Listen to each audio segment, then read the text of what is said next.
Hilbert's Infinite Hotel. Imagine a hotel with infinitely many rooms, and every single one is occupied. A new guest arrives and asks for a room. Impossible, you'd think. But the clerk simply asks every guest to move from their current room to the next one over, room 1 to room 2, room 2 to room 3, and so on forever. Room 1 is now empty, and the new guest checks in. This thought experiment, devised by David Hilbert, reveals one of the strangest truths about infinity, that a fully occupied infinite set can still absorb more without ever overflowing. Push the idea further. An infinite bus full of infinite new guests pulls up outside. The clerk just moves every existing guest to the room number that is double their current one, freeing up every odd-numbered room for the newcomers. Infinity doesn't behave like a number, it behaves like an elastic structure that bends around any addition you throw at it. Mathematicians use this paradox to teach the difference between finite and infinite cardinalities, and to show that our everyday intuitions about size completely break down once you remove the boundary of a final number. The hotel never fills up because there is no such thing as the last room. Cantor's diagonal argument, Georg Cantor wanted to know if the infinite list of whole numbers was the same size as the infinite list of real numbers between 0 and 1. His answer shocked the mathematics world. Imagine writing out every real number between 0 and 1 as an infinite decimal, and listing them one after another in rows, trying to match each one to a whole number. Cantor then constructed a new number by going down the diagonal of this list, taking the first digit of the first number, the second digit of the second number, and so on, then changing every single digit slightly. The number he built is guaranteed to differ from every number on the original list in at least one decimal place, which means it cannot possibly be on the list. Yet it is clearly a real number between 0 and 1. This proves that no matter how you try to organize the real numbers into a countable list, you will always miss some, meaning there are strictly more real numbers than whole numbers. This was the first rigorous proof that infinity comes in different sizes, a discovery so unsettling to his contemporaries that some accused him of corrupting mathematics itself, while others simply refused to engage with the idea at all. The BANACH-TARSKI paradox.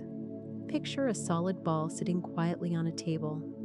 Now imagine cutting it into a small number of pieces, just 5 of them, using cuts so strange and so mathematically unusual that they cannot be performed with any real knife. Then take those 5 pieces and, without stretching or shrinking them in any way, simply rotate and move them through space and reassemble them into 2 solid balls, each identical in size to the original.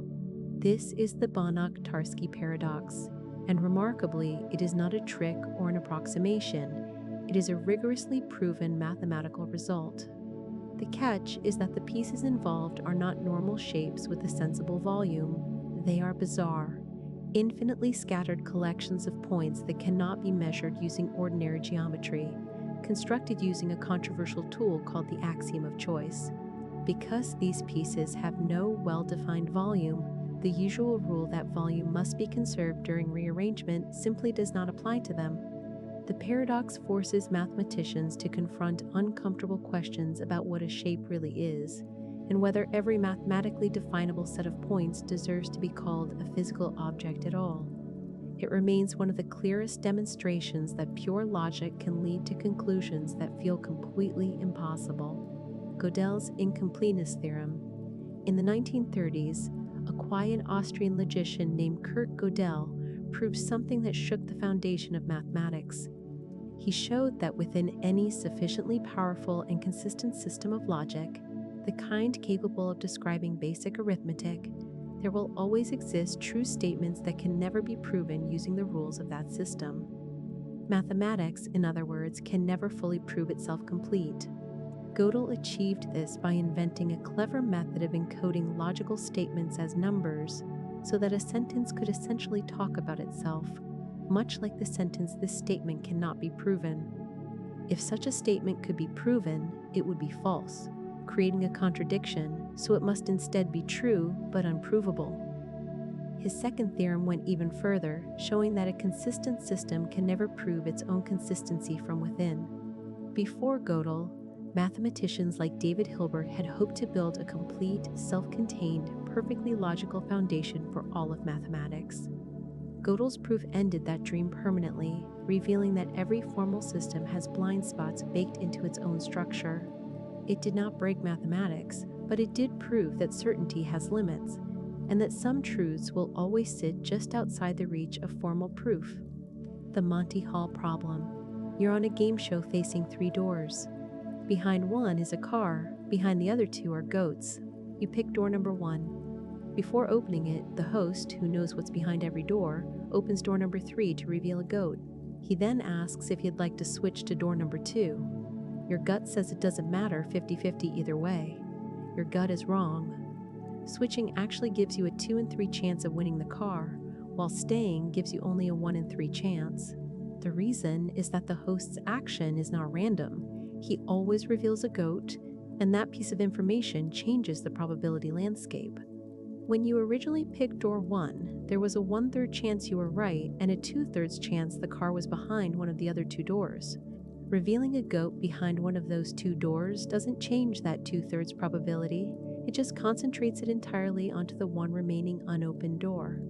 This problem became famous after it was published in a newspaper column, and thousands of readers, including professional mathematicians, wrote in furiously insisting the column was wrong. Simulations later proved the switching strategy correct beyond doubt, and the problem remains one of the best examples of how human intuition fails at conditional probability. The COLLATZ conjecture: pick any positive whole number. If it's even, divide it by 2. If it's odd, multiply it by 3 and add 1. Now repeat this process on whatever number you get. Try it with almost any number you like, and eventually, no matter where you started, you will land on one. Then the sequence loops forever between 1, 2, and 4. This simple-looking rule is called the COLLATZ conjecture, and despite its childlike simplicity, it remains one of the most stubborn, unsolved problems in all of mathematics. Mathematicians have tested it by computer on numbers so large they contain dozens of digits, and it has never once failed. Yet no one has been able to prove it works for every single number that could ever exist. The mathematician Paul Erdos once said that mathematics may simply not be ready for such a problem yet. The difficulty lies in the wild unpredictability of the sequence. Some numbers shoot up dramatically before crashing down, others fall almost immediately, and there is no obvious pattern connecting a starting number to how long its journey to one will take. It sits in a strange category of math problems that are trivial to state, completely accessible to a child, and yet utterly resistant to even the most powerful mathematical tools we have. The 4-color theorem: take any map divided into regions, countries, states, or counties, and try coloring it so that no 2 regions sharing a border have the same color. It turns out that no matter how complicated or twisted the map is, you will never need more than 4 colors. This is the 4-color theorem, and proving it took mathematicians more than a century. The statement is deceptively simple, but the proof, finally completed in 1976, was anything but. Mathematicians Kenneth Appel and Wolfgang Haken reduced the infinite number of possible maps down to under 2,000 unavoidable configurations, then used a computer to mechanically check that every single one of them could indeed be colored with only 4 colors. This was the first major theorem in mathematical history to rely fundamentally on a computer rather than purely human reasoning, and it caused genuine controversy. Some mathematicians refused to accept it as a real proof, arguing that no human being could verify every step by hand, so how could anyone be certain it was true? The debate forced the entire field to confront uncomfortable questions about what counts as mathematical certainty when the reasoning exceeds what a human mind can directly check, a tension that has only grown more relevant in the age of computer-assisted proofs. The butterfly effect.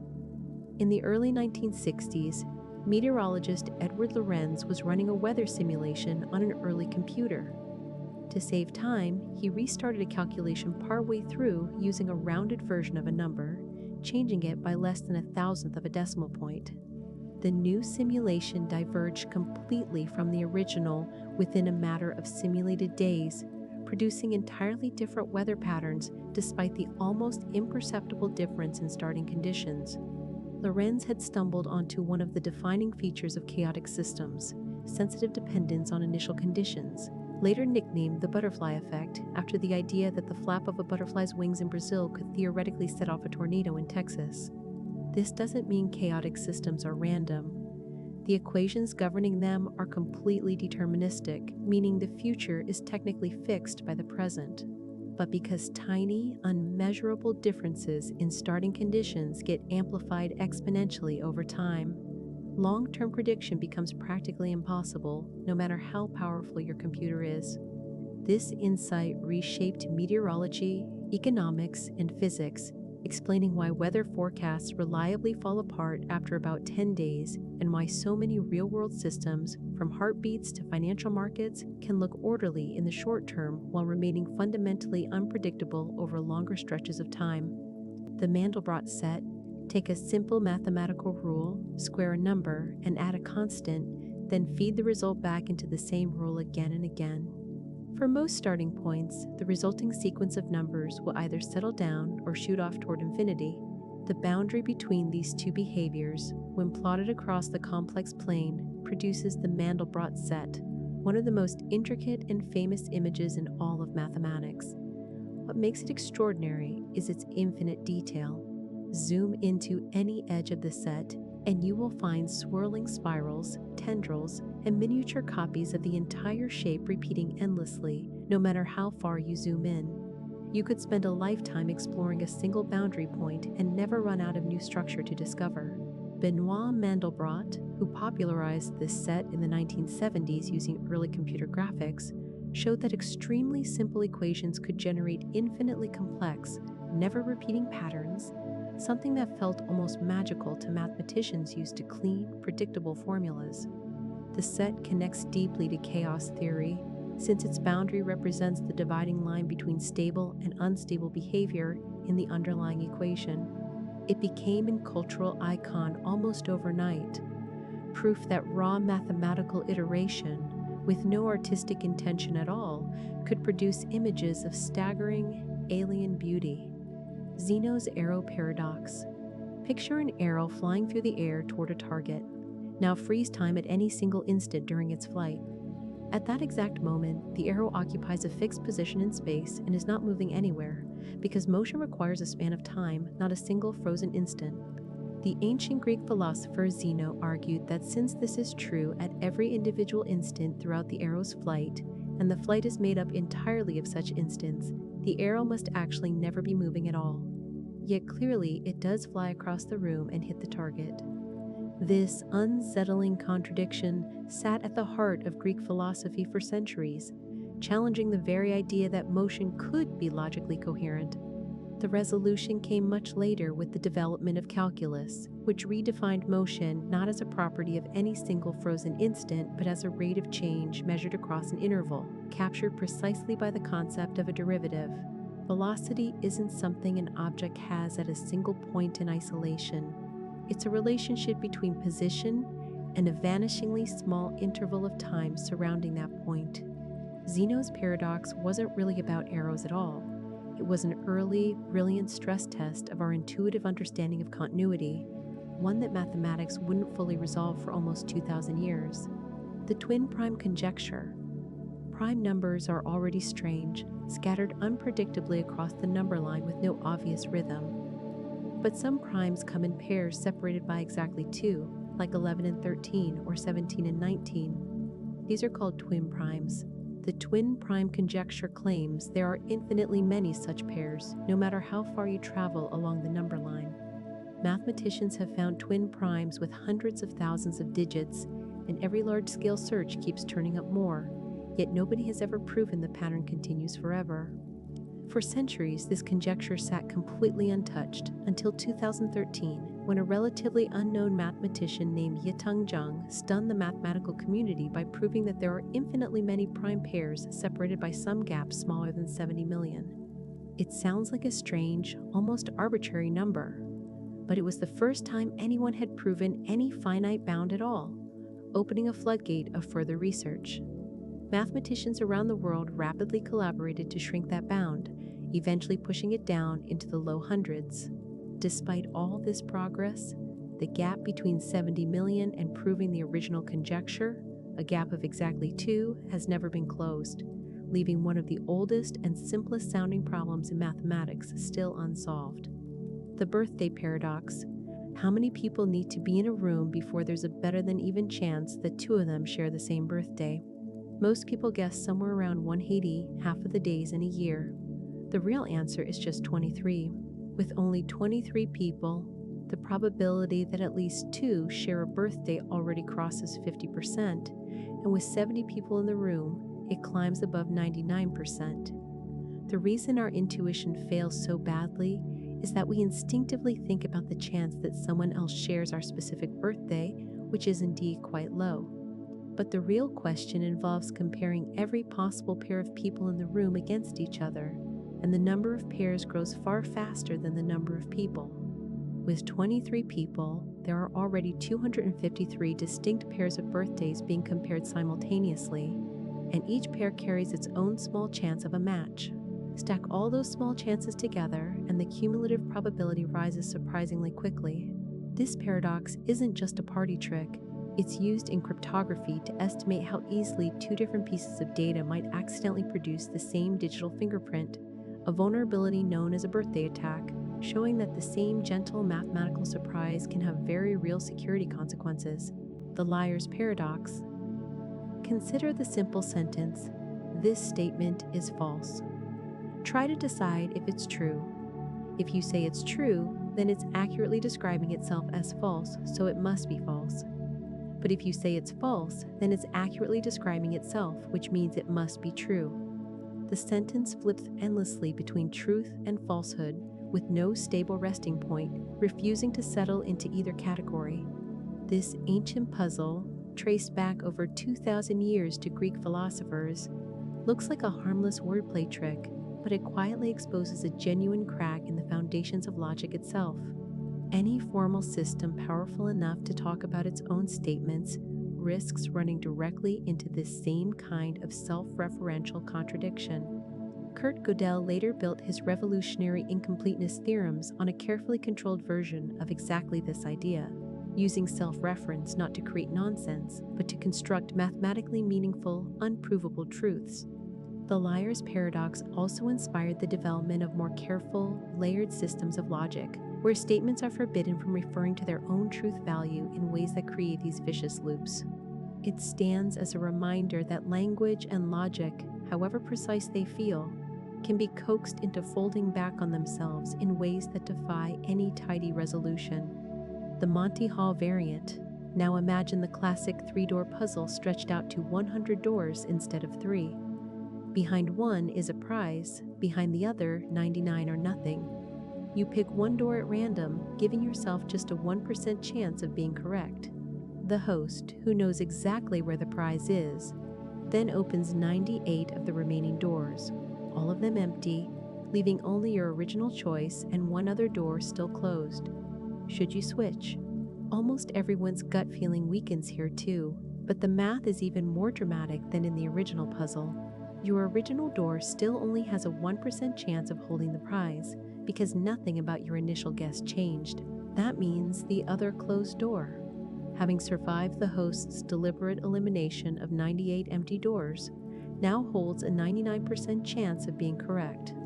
Scaling the problem up like this makes the underlying logic far easier to feel intuitively, because the contrast between 1% and 99% is so stark compared to the more subtle 1/3 versus 2/3 split in the original 3-door version.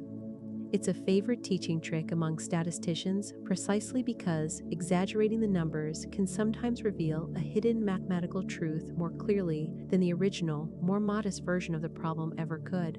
The Simpson's paradox. Imagine 2 hospitals are compared on surgery success rates.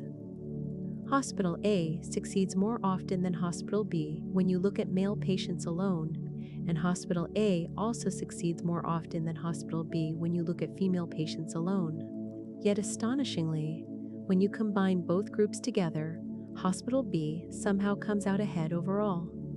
This bizarre reversal is called Simpson's paradox, and it happens because the two hospitals treat very different mixes of easy and difficult cases. Perhaps Hospital A takes on far more high-risk patients overall, dragging its combined average down even though it genuinely outperforms Hospital B within every single subgroup. The paradox reveals a deep trap hidden inside ordinary statistics, that combining data from groups of very different sizes or compositions can completely reverse a trend that holds true in every one of the individual groups. It shows up constantly in real research, from medical drug trials to economic policy studies to debates about discrimination in hiring data, where aggregated numbers can tell a dramatically different and sometimes misleading story compared to the same data broken down by relevant subcategories. Statisticians consider it one of the clearest warnings that a single overall number, however official it looks, can quietly hide the true and sometimes opposite story buried underneath it. The pigeonhole principle: if you have 10 pigeons and only 9 pigeonholes to put them in, at least one pigeonhole must contain more than one pigeon. It sounds almost too obvious to bother stating, yet this simple principle is one of the most surprisingly powerful tools in all of mathematics. It guarantees, for example, that in any group of 367 people, at least 2 of them must share the exact same birthday, since there are only 366 possible birthdays including leap years. It can prove that in any crowd of 2 people in New York City, 2 of them must have the exact same number of hairs on their head, since the number of possible hair counts is far smaller than the population of the city. Mathematicians use the pigeonhole principle to prove far more sophisticated results too, including certain properties of prime numbers, the existence of repeating patterns in infinite sequences of digits, and clever results in computer science about data compression limits. What makes the principle so elegant is that it requires no complicated calculation at all. Just the simple observation that if you try to spread more items than available categories, some category is forced to absorb more than its fair share. A deceptively simple idea hiding inside dozens of otherwise difficult proofs. The Sleeping Beauty problem. Sleeping Beauty agrees to take part in a strange experiment. On Sunday, she is put to sleep. A fair coin is flipped. If it lands heads, she is woken once on Monday and the experiment ends. If it lands tails, she is woken on Monday, given a memory-wiping drug so she forgets the awakening ever happened, then woken again on Tuesday. Each time she wakes up, she is asked the same question: what is the probability that the coin landed heads? Because she has no memory of any previous awakening, every time she wakes up, the situation feels identical to her. Some philosophers argue the answer must be 1/2, since it's a fair coin and nothing she experiences gives her new information about the flip itself. Others argue the answer should be 1/3, since across all of her possible awakenings, 2 out of every 3 involve a tails result. So from her perspective, inside any given awakening, tails is simply twice as likely to be the explanation for her current experience. This unresolved disagreement, still debated seriously by philosophers and probability theorists today, isn't really about a coin at all. It's about what probability even means when an observer's identity and memory become tangled up with the events being measured, a question that grows even more important in modern debates about self-locating belief and anthropic reasoning. The Tower of Hanoi. In an old legend, monks in a temple worked to move 64 golden discs from one pole to another, following 2 simple rules: only one disc can be moved at a time, and a larger disc can never be placed on top of a smaller one. 3 poles are available to help with the shuffle. The puzzle, now famous as the Tower of Hanoi, seems almost trivial with a small number of discs, but the difficulty explodes as the disc count rises. Solving it for just 10 discs requires over 1,000 moves. The legend claims that once the monks finish moving all 64 discs, the universe will end, and the math behind that claim is genuinely staggering.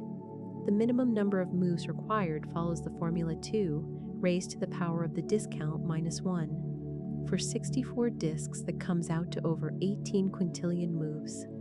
Even moving one disc every single second without pause, it would take longer than the current estimated age of the universe to finish. The puzzle is a favorite in computer science classrooms because it perfectly illustrates the idea of recursion, solving a big problem by breaking it down into smaller versions of exactly the same problem, a concept that underlies countless algorithms running quietly inside the software you use every day. The prisoner's dilemma: two suspects are arrested and held in separate rooms, unable to communicate with each other. Each is offered the same deal: betray the other and you'll get a reduced sentence, but only if your partner stays silent. If you both betray each other, you both get a moderately harsh sentence. If you both stay silent, you both get a relatively light sentence. Logically, no matter what your partner chooses to do, betraying them always gives you a slightly better personal outcome than staying silent.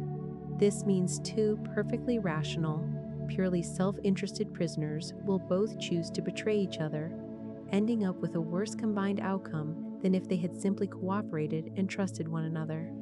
This is the prisoner's dilemma, one of the most studied scenarios in all of game theory, because it captures a deeply unsettling truth.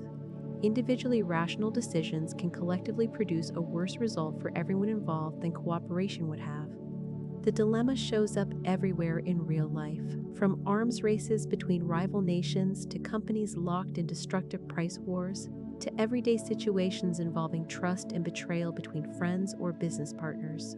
Researchers have spent decades running repeated versions of this game, discovering that strategies built around reciprocity, cooperating first, and then mirroring whatever the other player just did, tend to outperform purely selfish strategies over the long run.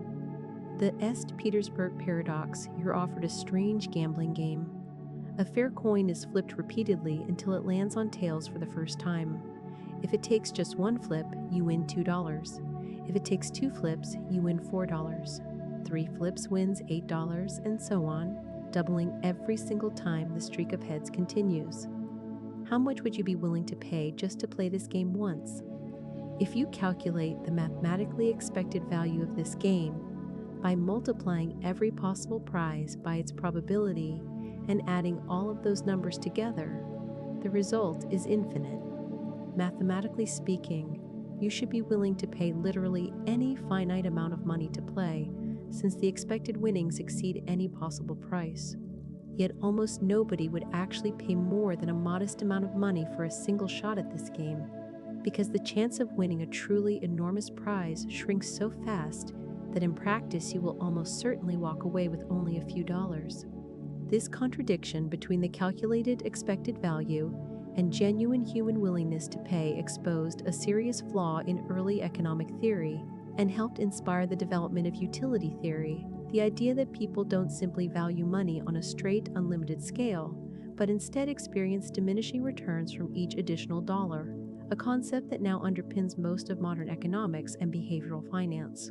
Russell's barber paradox.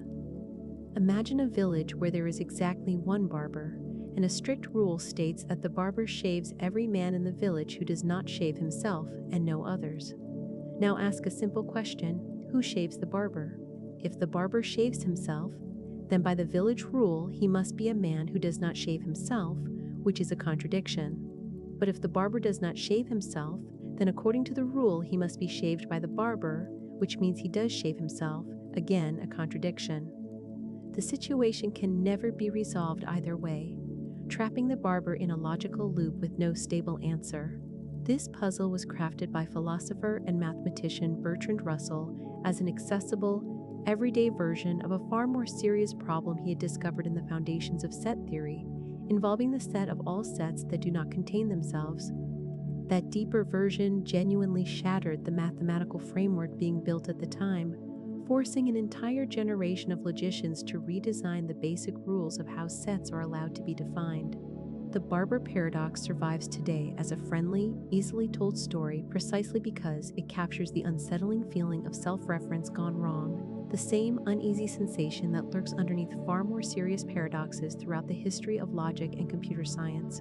The halting problem. Imagine you wanted to write a single universal program capable of looking at any other computer program and its input, and reliably telling you in advance whether that program will eventually stop running, or instead run forever in an endless loop. It sounds like an incredibly useful tool, one that could save programmers countless hours debugging infinite loops. Alan Turing proved in 1936 that such a program can never exist for any computer, no matter how powerful. His proof works through a clever self-referential trick. Imagine such a perfect halting checker did exist.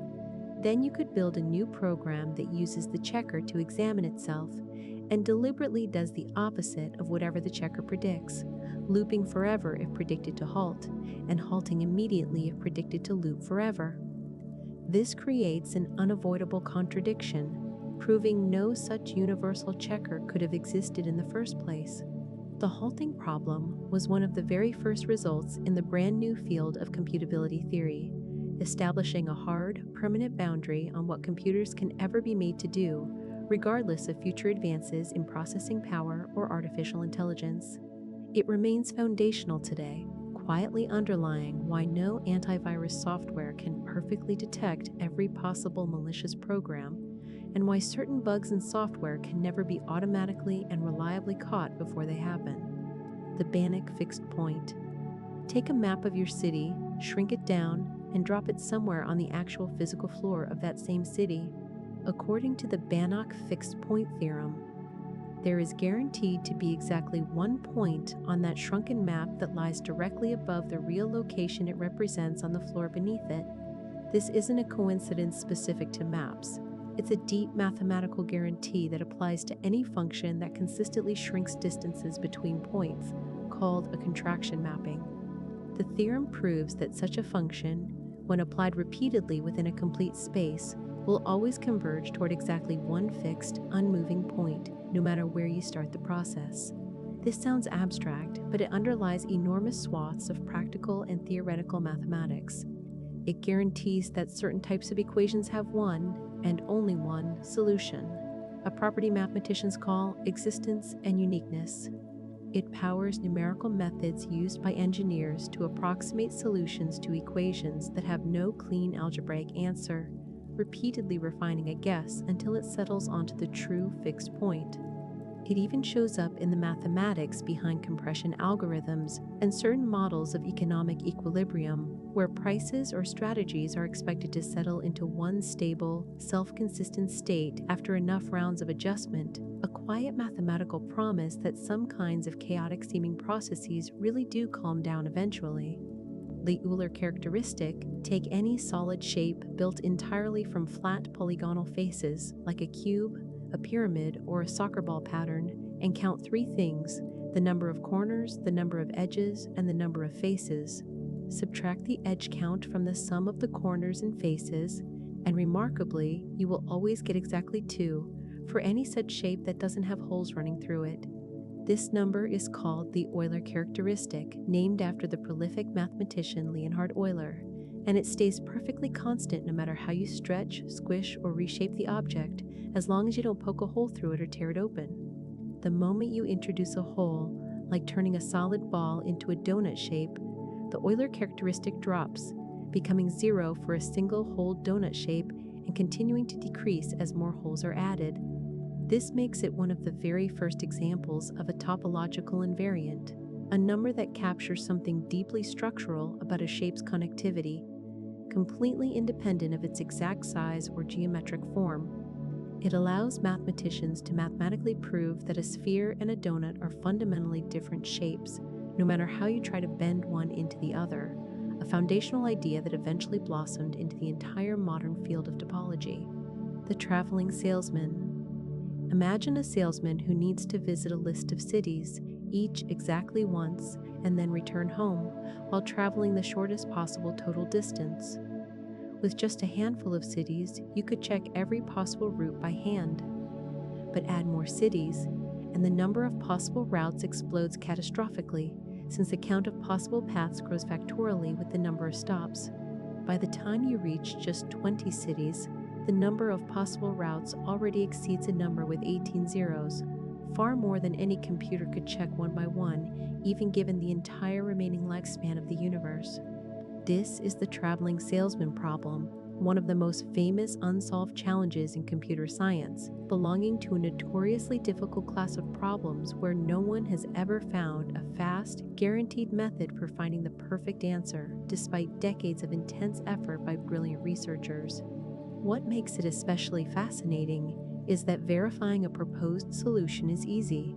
You can quickly check whether a given route is shorter than some target distance, but actually finding the optimal route from scratch appears to require an amount of computation that scales explosively. The problem isn't just academic. It directly affects how shipping companies plan delivery routes, how computer chips are designed, and how DNA sequencing data gets assembled, making it one of the most economically important unsolved puzzles in modern mathematics. The P versus NP, some problems are easy to solve and easy to check. Others are genuinely hard to solve but trivially easy to check once someone hands you a proposed answer. Sudoku puzzles are a perfect everyday example. Solving a hard Sudoku from scratch can take real effort, but checking whether a completed grid is correct takes just a glance. Computer scientists call the class of easily solvable problems P and the class of easily checkable problems NP. The single biggest open question in theoretical computer science asks whether these two categories are actually secretly identical, whether every problem that's easy to check is also, with the right clever method nobody has discovered yet, actually easy to solve. This is the P versus NP problem, and it carries a $1 million prize for whoever proves it either way as one of the 7 Millennium Prize problems. Almost every computer scientist believes the answer is no, that P does not equal NP, but nobody has been able to prove this belief correct. The stakes are enormous. If it turned out that P does equal NP, it would mean that nearly every modern encryption system, the kind protecting your bank account and private messages, could in principle be broken efficiently, since these systems rely entirely on certain problems being easy to verify, but supposedly impossible to solve quickly from scratch. The continuum hypothesis, Georg Cantor proved that infinity comes in different sizes, with the whole numbers forming a smaller infinity than the real numbers. But a deeper question immediately followed. Is there some intermediate size of infinity sitting strictly between these two, larger than the whole numbers but smaller than the real numbers? Cantor believed the answer was no, that no such intermediate infinity exists, a claim now called the continuum hypothesis.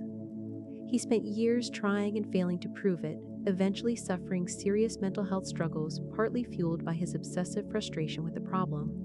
The astonishing resolution came decades later, and it wasn't the answer anyone expected. Mathematicians, Kurt Gödel and Paul Cohen, working in different decades, together proved that the continuum hypothesis can neither be proven true nor proven false, using the standard accepted axioms of mathematics. It is what mathematicians call independent, meaning you can build two equally logically consistent versions of mathematics, one where the hypothesis is true and one where it's false, and neither version contradicts itself or the basic rules everyone already agrees on. This was a genuinely unsettling discovery, revealing that some of the deepest questions about the structure of infinity simply sit outside what our current mathematical foundations are even capable of deciding, a limitation baked permanently into the architecture of formal logic itself. The buttered cat paradox, buttered toast dropped accidentally, is famously believed to always land butter side down. Cats, when dropped from a safe height, are well known among physicists for almost always landing on their feet. Now imagine strapping a piece of buttered toast, butter side up, to the back of a falling cat. Which law wins? Does the cat's writing reflex spin it onto its feet, or does the toast's supposed curse force a butter side down landing, leaving the unfortunate creature stuck spinning forever in midair, hovering perpetually just above the ground? This is, of course, a tongue-in-cheek physics joke rather than a serious paradox, but it playfully illustrates a genuinely interesting question about competing physical systems and frames of reference. It pokes fun at how casually we accept folk physics rules, like the buttered toast superstition, without ever rigorously testing them, while ignoring that a cat's writing reflex is actually a beautifully real and well-studied piece of biomechanics involving the inner ear, flexible spine, and careful angular momentum conservation that allows a falling cat to rotate its front half and back half independently while net angular momentum stays at 0. The joke endures in physics classrooms precisely because untangling it forces students to think carefully about which physical assumptions are actually rigorous and which ones are just charming, unverified folklore dressed up as fact. The paradox of dichotomy. Before you can walk across a room, ancient philosopher Zeno argued, you must first walk halfway across it. But before you can complete that half, you must first walk half of that distance, a quarter of the total room. And before that quarter, you must first cross half of it, an eighth of the total distance. This process repeats infinitely, requiring you to complete an endless sequence of smaller and smaller half steps before you can even begin moving at all. Since completing an infinite number of tasks seems logically impossible within a finite amount of time, Zeno concluded that motion itself must be a fundamental impossibility, despite how obviously real it feels in everyday experience. This puzzle troubled philosophers for roughly 2,000 years until calculus provided the missing piece, the concept of a convergent infinite series. Mathematicians showed that adding together infinitely many shrinking pieces, 1/2 plus 1/4 plus 1/8 and so on forever, doesn't produce an infinite total at all. It converges neatly to exactly 1. The infinite number of steps Zeno describes don't require an infinite amount of time to complete because each step also takes a correspondingly shrinking amount of time, and that infinite series of time intervals also converges to a perfectly finite total duration. The paradox wasn't really exposing a flaw in motion. It was exposing a flaw in our pre-calculus intuitions about infinite processes. The gambler's ruin. Imagine a gambler playing a fair coin flipping game repeatedly, betting a fixed amount each round, winning their bet on heads and losing it on tails. Even with perfectly even odds, mathematicians have proven something deeply counterintuitive. If the gambler keeps playing indefinitely against an opponent with significantly more money, like a casino, the gambler will eventually go completely broke with 100% certainty, given enough time. This is called the gambler's ruin problem, and the underlying reason is a beautiful but harsh piece of probability theory involving random walks. Even in a perfectly fair game, the gambler's wealth wanders up and down unpredictably over time, like a drunken walk along a number line. Because the casino effectively has a much larger cushion of money to absorb losing streaks, the gambler will statistically hit a losing streak deep enough to wipe out their smaller bankroll long before the casino runs into any serious trouble, purely as a matter of probability, with no cheating required at all. Add in the fact that real casino games are never perfectly fair to begin with, always carrying a small mathematical edge in the house's favor, and the gambler's eventual ruin becomes not just likely, but mathematically guaranteed over a long enough timeline, a sobering lesson dressed up as pure probability theory. The infinite monkey theorem. Imagine a monkey sitting at a typewriter, randomly pressing keys forever, with absolutely no understanding of language. The infinite monkey theorem states that given truly unlimited time, this monkey will, with 100% certainty, eventually type out the complete works of Shakespeare, word for word, exactly as written. This sounds absurd, but it's a direct and rigorously provable consequence of basic probability theory. Even though the chance of typing any specific long passage correctly in any given attempt is astronomically, almost unimaginably small, that probability is still not zero. And when you allow infinite attempts, even an incredibly tiny non-zero probability is guaranteed to eventually occur, given enough repeated tries. The mathematics behind this relies on a result showing that a sequence of independent trials, each carrying some fixed positive probability of success, will almost surely produce a success eventually if you allow infinitely many attempts. The theorem isn't really about monkeys or literature at all. It's a vivid, memorable illustration of how differently our intuitions handle truly infinite processes compared to finite ones. It also serves a serious purpose in mathematics and computer science, helping explain core concepts in probability theory, random sequence generation, and even some surprisingly practical applications in cryptography, where understanding the true odds of randomly stumbling onto a specific pattern matters enormously for security purposes. The paradox of Achilles. The legendary Greek hero Achilles, famous for his incredible speed, agrees to race a tortoise, giving the slow creature a modest head start. Common sense, says Achilles, being far faster, should easily catch up and win. But the philosopher Zeno argued otherwise. By the time Achilles reaches the tortoise's starting point, the tortoise, though slow, has already crawled a little further ahead. By the time Achilles closes that new gap, the tortoise has again moved forward, however slightly. This process repeats infinitely, an endless sequence of smaller and smaller gaps that Achilles must close, leading Zeno to conclude that the swift hero can mathematically never actually catch the plodding tortoise at all, despite his vastly superior speed. The resolution, much like with Zeno's other paradoxes, came from the development of calculus and the rigorous understanding of infinite series. The infinite number of ever-shrinking gaps that Achilles must cross do add up to a perfectly finite total distance and take a perfectly finite total amount of time to cross, since both the distances and the time intervals shrink fast enough to converge cleanly. Achilles does catch the tortoise at one specific, calculable point, and the paradox survives today purely as a brilliant ancient stress test of human intuition about infinity, motion, and the difference between an infinite number of steps and an infinite amount of time. The coastline paradox. How long is the coastline of Britain?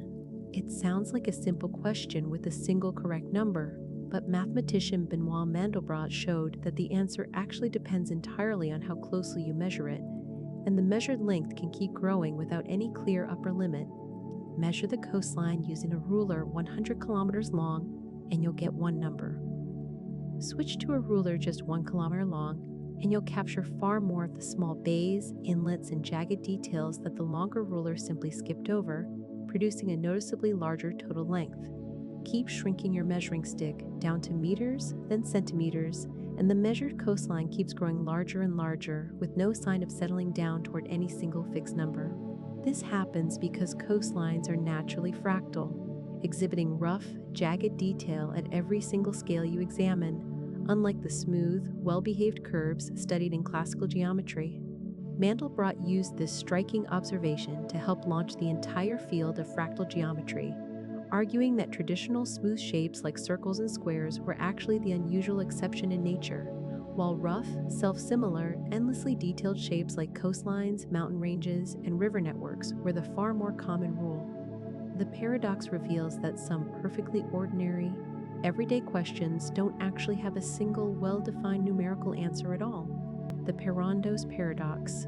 Imagine two separate gambling games, each individually designed so that the player is mathematically guaranteed to lose money over the long run if played alone. Now imagine alternating between these two losing games, switching back and forth according to some specific pattern. Astonishingly, under the right conditions, combining two guaranteed losing games can produce a winning strategy overall, with the player's wealth steadily climbing instead of falling. This is Parrondo's paradox, named after physicist Juan Parrondo, and it relies on a subtle effect where the outcome of one game changes the underlying probability structure in a way that the second game can exploit, even though the second game looks losing in isolation. The paradox isn't just a mathematical curiosity confined to casino games. Similar effects have been found in biology, where certain population dynamics can benefit from alternating between two individually harmful environments, and in engineering, where alternating between two inefficient processes can sometimes produce a more efficient combined system overall. It serves as a powerful reminder that intuitions built from analyzing systems in isolation can fail badly when those systems are combined or sequenced together, since the interactions between separate processes can create entirely new behavior that neither process exhibits on its own, a lesson with implications stretching far beyond the original gambling scenario that inspired it. The NEWCOMB'S problem, a mysterious and extraordinarily accurate predictor, presents you with two boxes. Box A always contains $1,000, visible and guaranteed. Box B contains either $1 million or nothing at all, depending on a prediction the predictor made before you ever arrived. If the predictor foresaw that you would choose only Box B, it placed $1 million inside. If it foresaw you would choose both boxes, it left box B completely empty. You can either take only box B or take both boxes, and the predictor's past prediction cannot be changed by your present choice. One school of reasoning insists you should always take both boxes, since whatever the predictor already decided is now fixed in the past, and taking both boxes guarantees you at least an extra $1,000 no matter what's inside box B. Another school insists you should take only box B, since the predictor has an extraordinary track record of accuracy, meaning anyone who reasons their way into taking both boxes will, with near certainty, find box B empty. This thought experiment, devised by physicist William Newcomb and analyzed extensively by philosopher Robert Nozick, exposes a genuine, unresolved tension between two competing principles of rational decision-making, one based on dominant strategies regardless of correlation, the other based on maximizing expected outcomes given strong correlation, a disagreement philosophers still actively debate today. The unexpected hanging? A judge tells a prisoner that he will be executed at noon on exactly one weekday next week. But the execution will be a surprise, meaning the prisoner cannot logically deduce in advance which day it will happen. The prisoner reasons carefully. It cannot be Friday, the last possible day, because if he survived until Friday morning without being executed, he would know with certainty it must happen that day, ruining the surprise. So Friday is eliminated. But then, Thursday becomes the new last possible day, and by the same reasoning, if he survived until Thursday morning, he would know it must happen then, eliminating Thursday too. This logic cascades backward, apparently eliminating every single day of the week, leading the prisoner to triumphantly conclude that the execution cannot happen at all without breaking the judge's promise of surprise. Yet the executioner arrives completely unannounced on, say, Wednesday, and the prisoner is genuinely surprised, exactly as promised. This is the unexpected hanging paradox, and despite decades of analysis by serious logicians and philosophers, there is still no fully agreed upon resolution to where exactly the prisoner's seemingly airtight chain of reasoning goes wrong. It remains a fascinating, unsettled case study in the philosophy of self-referential knowledge, showing that perfectly valid-sounding logical steps can sometimes combine into a conclusion that reality simply refuses to obey. The paradox of the heap. Take a heap of 1 million grains of sand. Remove a single grain, and you obviously still have a heap, since one grain can never meaningfully matter. Repeat this logic, removing one grain at a time, each removal seemingly incapable of turning a heap into a non-heap. Yet, if you keep applying this same, seemingly obvious step over and over, you eventually end up with just a single grain of sand, or even 0 grains, and clearly that is not a heap. Somewhere along that long chain of individually harmless steps, the heap quietly stopped being a heap. But the paradox is that no single step in the entire process seems like it could possibly be the exact moment responsible for the change. This ancient puzzle, known formally as the Socrates paradox, exposes a genuine and serious problem in logic involving vague concepts, words, and categories that don't have crisp, well-defined boundaries, like heap, tall, or rich. Philosophers and logicians have developed entire specialized systems, including fuzzy logic and degree-theoretic frameworks, specifically to handle reasoning about such vague predicates without falling into this trap. The paradox matters well beyond abstract philosophy too, showing up in legal reasoning about gradual changes, in artificial intelligence systems that must classify ambiguous data, and in any practical situation where a hard line must somehow be drawn across what is, in reality, a smooth and gradual spectrum. The boy or girl. Suppose you're told a family has 2 children, and at least one of them is a boy. What's the probability that both children are boys? Many people instinctively guess 1/2, reasoning that the gender of the second unmentioned child should be an independent 50-50 coin flip. But the rigorous answer is actually 1/3. The reason lies in carefully accounting for every equally likely possible family composition before any information was revealed. Boy, boy, boy, girl, girl, boy, and girl, girl, each originally equally likely. Being told at least one child is a boy eliminates only the girl-girl possibility, leaving 3 equally likely remaining cases, only one of which, boy boy has both children as boys. Now change the phrasing slightly. Suppose you're told specifically that the older child is a boy. This subtly different piece of information actually does produce a clean 50% probability that the younger child is also a boy, since fixing the older child's gender genuinely makes the younger child's gender an independent coin flip. This deceptively simple-sounding puzzle has sparked genuine, heated disagreement among professional mathematicians and statisticians over the decades, precisely because the exact wording of how information is revealed turns out to dramatically change the underlying sample space, making it a favorite teaching example for the subtle dangers hidden inside conditional probability problems.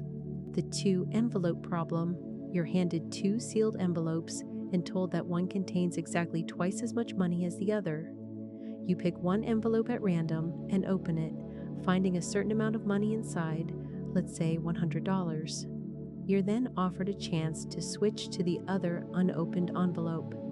A tempting line of reasoning suggests switching is always smart, since the other envelope contains either $50 or $200 with equal probability, giving an average expected value of $125, seemingly higher than the guaranteed $100 you're currently holding. But this exact same reasoning would apply no matter which envelope you originally opened, and no matter what amount you found inside, suggesting you should always switch regardless of the situation. An obviously absurd conclusion, since both envelopes were chosen completely at random in the first place. This is the two-envelope paradox. And untangling exactly where the expected value calculation goes wrong has proven surprisingly difficult, with professional mathematicians and philosophers offering genuinely different, competing resolutions depending on what specific probability distribution is assumed to have generated the original amounts of money. The puzzle remains a rich and active area of debate precisely because it reveals just how easily naive expected value reasoning can be misapplied when the underlying probability assumptions aren't carefully and explicitly pinned down in advance. The secretary problem. Imagine you're hiring a secretary, interviewing candidates one at a time in a completely random order, and you must decide to accept or permanently reject each candidate immediately after their interview, with no ability to go back and reconsider someone you've already passed on. Your goal is to maximize your chance of hiring the single best candidate out of the entire pool. What's the optimal strategy? Mathematicians proved a beautifully clean and somewhat surprising solution. Automatically reject the first roughly 37% of all candidates you interview, no matter how impressive any of them seem, purely to gather information about the overall quality of the applicant pool. After that point, hire the very next candidate you meet who is better than every single person you've seen so far. This strategy, derived from careful probability calculations, guarantees you select the absolute best candidate roughly 37% of the time, which sounds modest, but is actually the mathematically optimal strategy achievable. No other approach can reliably do better given the constraints of the problem. The exact number 37% comes directly from the mathematical constant 1 divided by the base of natural logarithms. This elegant result extends far beyond hiring decisions, applying directly to problems like deciding when to stop searching for a parking spot, when to accept a romantic partner after a string of past relationships, or when to sell an asset during a fluctuating market, making it one of the most practically useful results in all of probability theory. The friendship paradox. Ask a random group of people how many friends each of them has. Then ask each of their friends how many friends those friends have. On average, you will consistently find that people's friends have more friends than they do, a strange statistical effect known as the friendship paradox. The reason has nothing to do with anyone's personality and everything to do with how social networks are mathematically structured. Highly popular, well-connected people show up disproportionately often when you survey other people's friend lists simply because they have so many connections feeding into the count. A person with just 2 friends contributes only 2 data points to this average, while a wildly popular person with 500 friends contributes 500 data points, heavily skewing the overall average toward the more connected individuals. This effect appears reliably across real social networks, online and offline, and explains a number of genuinely strange feeling everyday experiences, like consistently feeling that everyone around you seems to be having more fun, attending more parties, or maintaining a more active social life than you are, purely because the people you happen to be connected to are statistically biased toward being unusually social themselves. Epidemiologists have even used this same mathematical principle in a clever twist to design more efficient vaccination strategies, immunizing the friends of randomly selected people, since those friends are statistically more likely to be highly connected hubs capable of spreading disease to many others. The false positive paradox. Suppose a medical test for a rare disease is genuinely excellent, correctly identifying 99% of people who actually have the disease and correctly clearing 99% of people who don't. You take the test and it comes back positive. How worried should you be?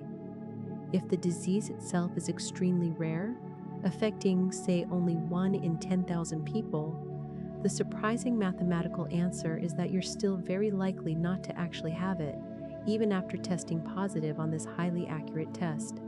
This is the false positive paradox, and it arises because in a large population, the sheer number of healthy people vastly outnumbers the number of actually sick people, so even a small 1% false positive rate among that enormous healthy group produces far more false positive results in raw numbers than the small number of genuine true positives coming from the tiny group of people who are actually sick.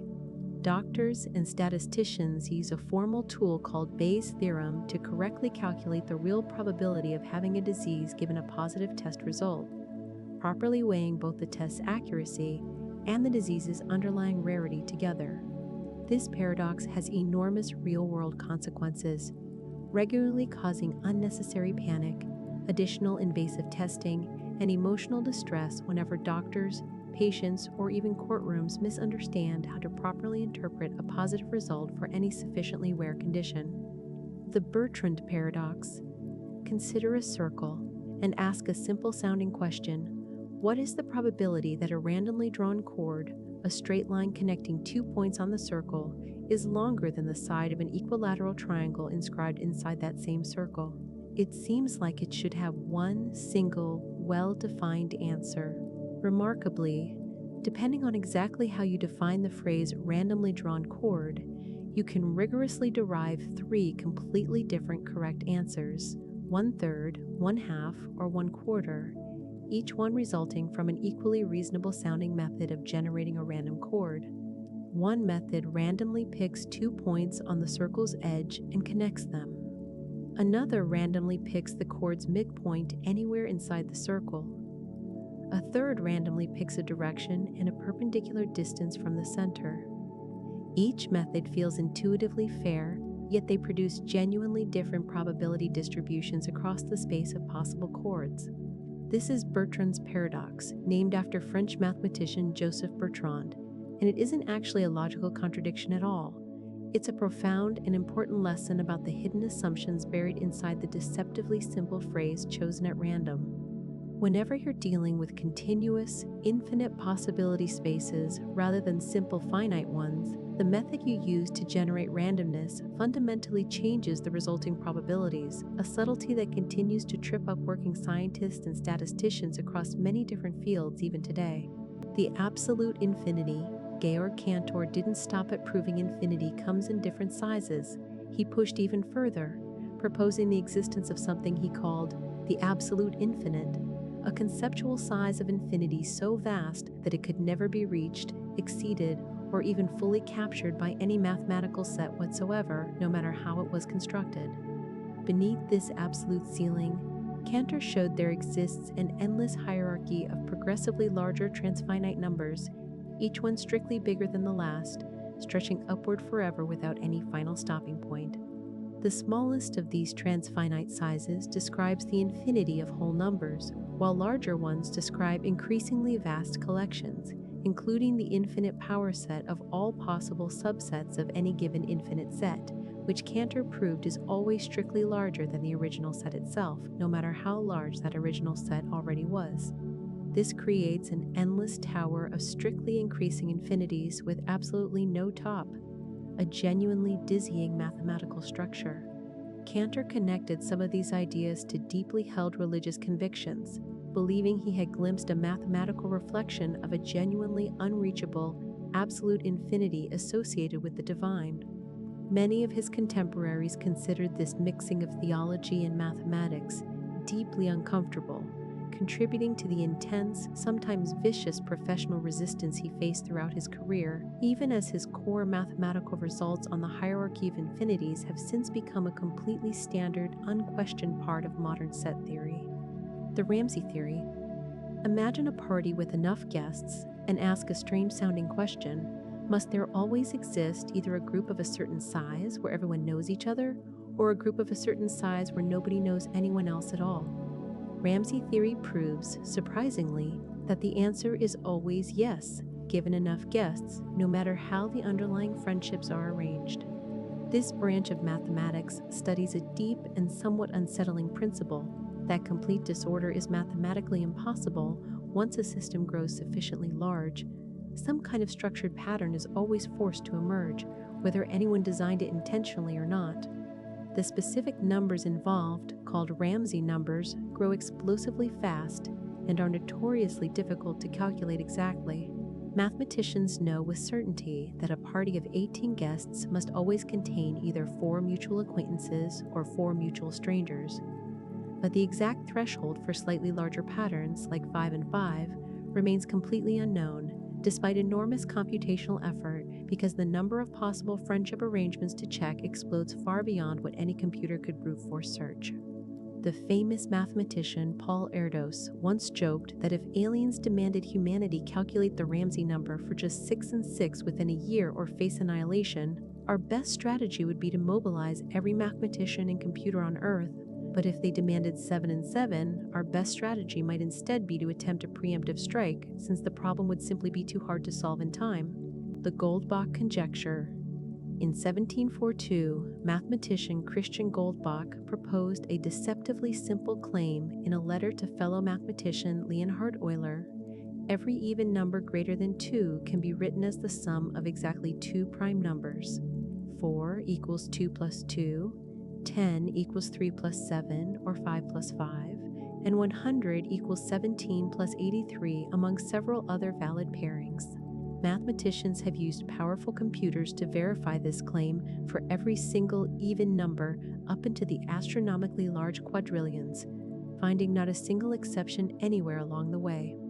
Yet despite nearly 3 centuries of dedicated effort by some of the greatest mathematical minds in history, nobody has ever found a complete, rigorous proof that the pattern continues forever for every possible even number, no matter how large.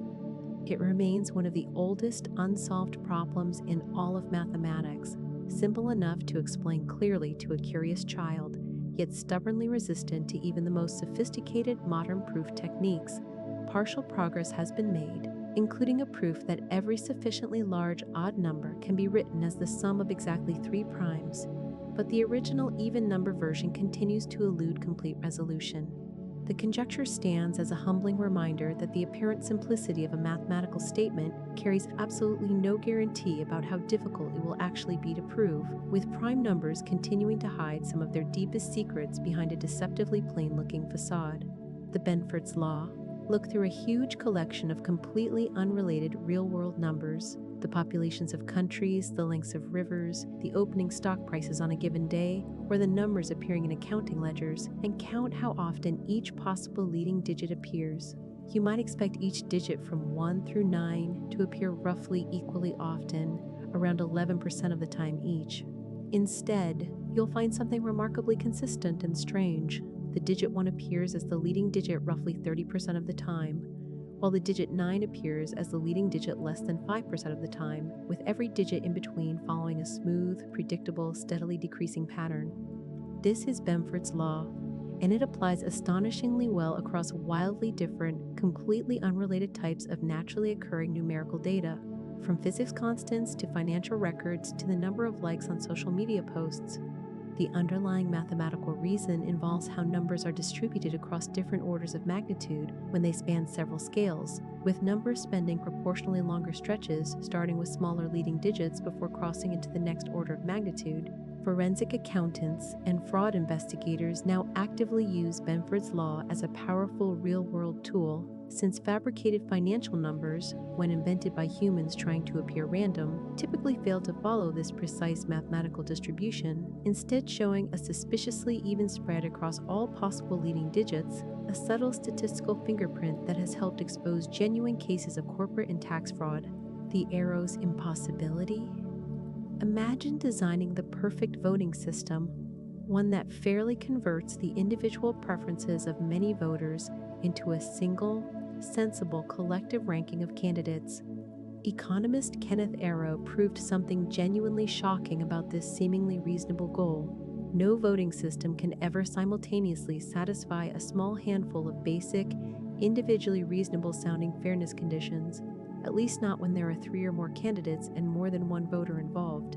These conditions include things like, if every single voter prefers candidate A over candidate B, the final result should also rank A over B, and the relative ranking between any 2 candidates shouldn't be affected by the introduction or removal of some unrelated third candidate. Arrow rigorously proved that any voting system satisfying all of these otherwise sensible conditions simultaneously is mathematically forced to become a dictatorship, where the entire collective outcome is always determined by just one single voter's preference, regardless of what everyone else wants. This result, known as Arrow's impossibility theorem, earned him a Nobel Prize in economics, and it permanently reshaped how political scientists, economists, and mathematicians think about the fundamental limitations of democratic decision-making. It doesn't mean democracy itself is impossible or pointless, but it does prove conclusively that every real-world voting system inevitably involves some kind of unavoidable mathematical trade-off, quietly sacrificing at least one seemingly reasonable fairness property in order to function at all. The Kakaya needle. Imagine a thin, rigid needle lying flat on a table and ask a strange-sounding geometric question: what is the smallest possible area of a region within which you can completely rotate that needle a full 180 degrees, ending up pointing in the exact opposite direction from where it started? If you simply spin the needle around its exact center, you'd sweep out a full circle. But mathematician Soichi Kakea asked whether a cleverer path could accomplish the same full rotation while sweeping out a dramatically smaller total area. The genuinely surprising answer, proven through some remarkably clever geometric constructions, is that you can make the necessary swept area as close to zero as you like, shrinking it down arbitrarily small while still completing the full required rotation, by using an increasingly elaborate, sharply pointed star-shaped path instead of a simple clean circle. This counterintuitive result, now called the Kakaya needle problem, opened up an entirely new and surprisingly deep area of mathematical research, especially once mathematicians extended the same basic question into higher dimensions, asking about the properties of sets containing line segments pointing in every possible direction. The higher dimensional version of this problem, called the Kakaya conjecture, remains stubbornly unsolved for the better part of a century, and recent partial breakthroughs on it have connected unexpectedly to entirely separate fields including harmonic analysis, number theory, and the mathematics underlying wave propagation. The birthday problem reversed. The classic birthday paradox asks how many people you need before 2 of them likely share a birthday. But flip the question around.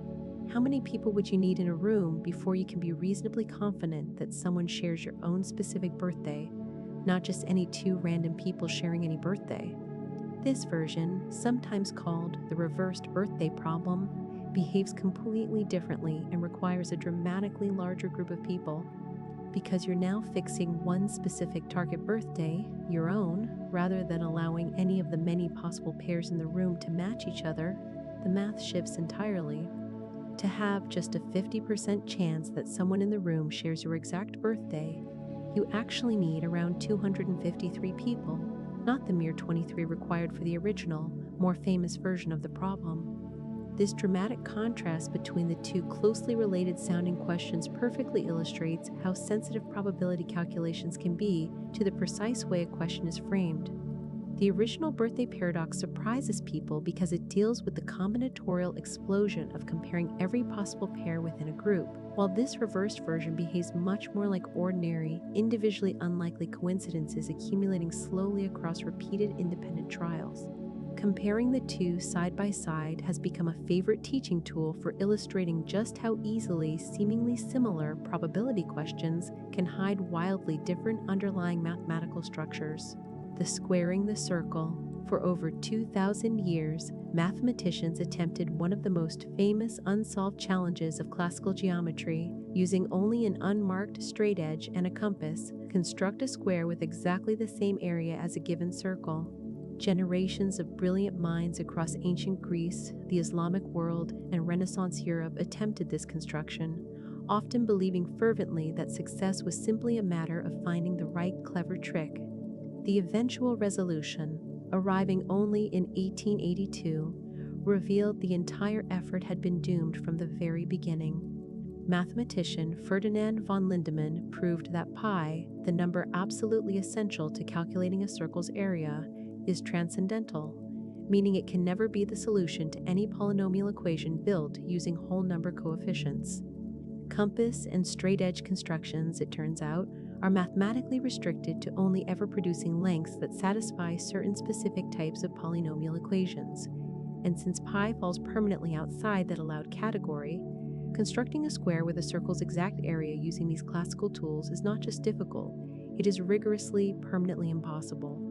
This single proof closed the book on one of history's oldest open mathematical questions, simultaneously crushing centuries of hopeful attempts while also demonstrating something profound, that proving an impossibility can sometimes require far deeper mathematical insight than proving something is actually possible, and that not every well-posed question is destined to have a constructive answer.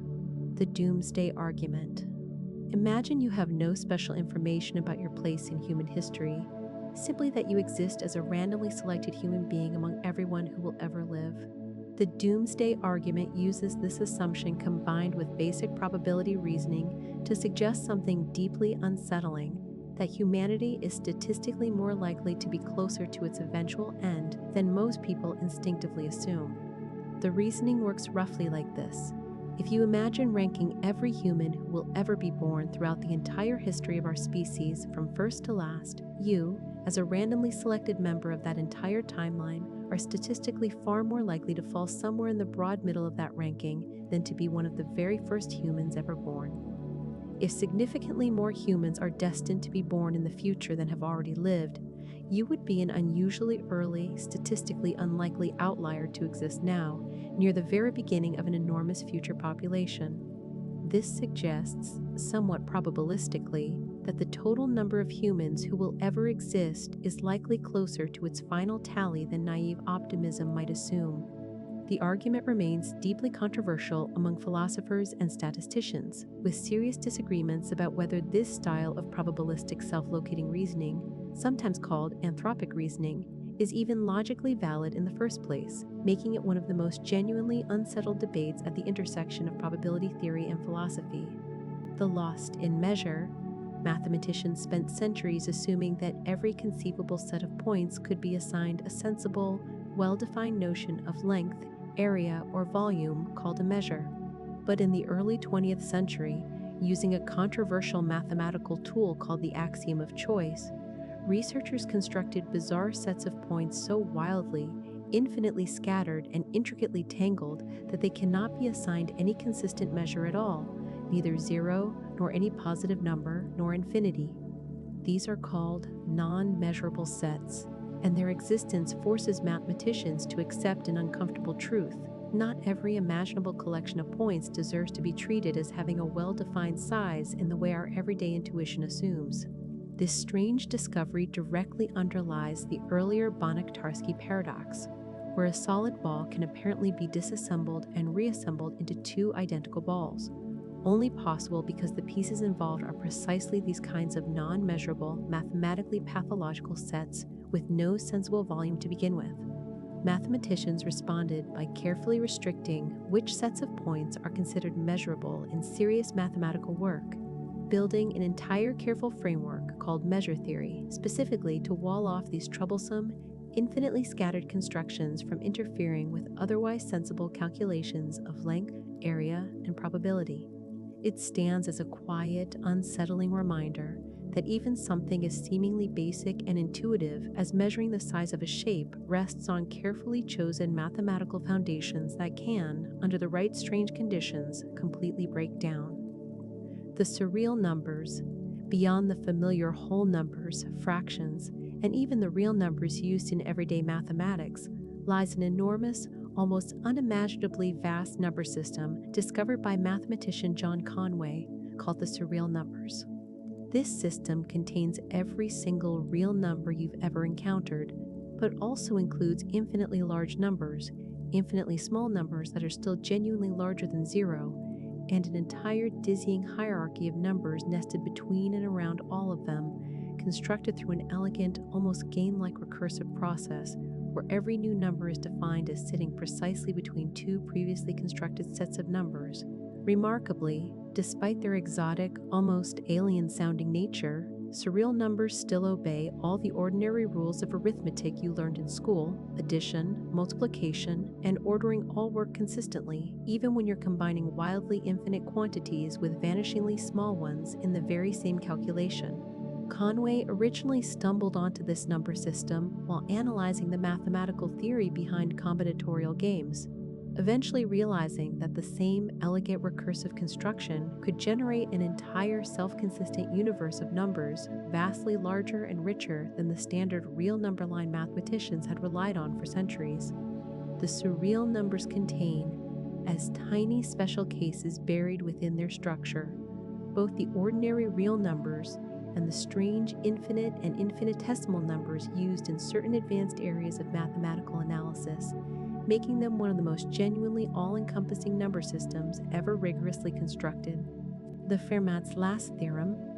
In 1637, mathematician Pierre de Fermat scribbled a tantalizing note in the margin of a book, claiming he had discovered a beautiful proof that no three positive whole numbers can satisfy the equation where one number raised to a power plus a second number raised to the same power equals a third number raised to that same power for any power greater than 2. He added, almost mockingly, that the margin was too small to contain his proof.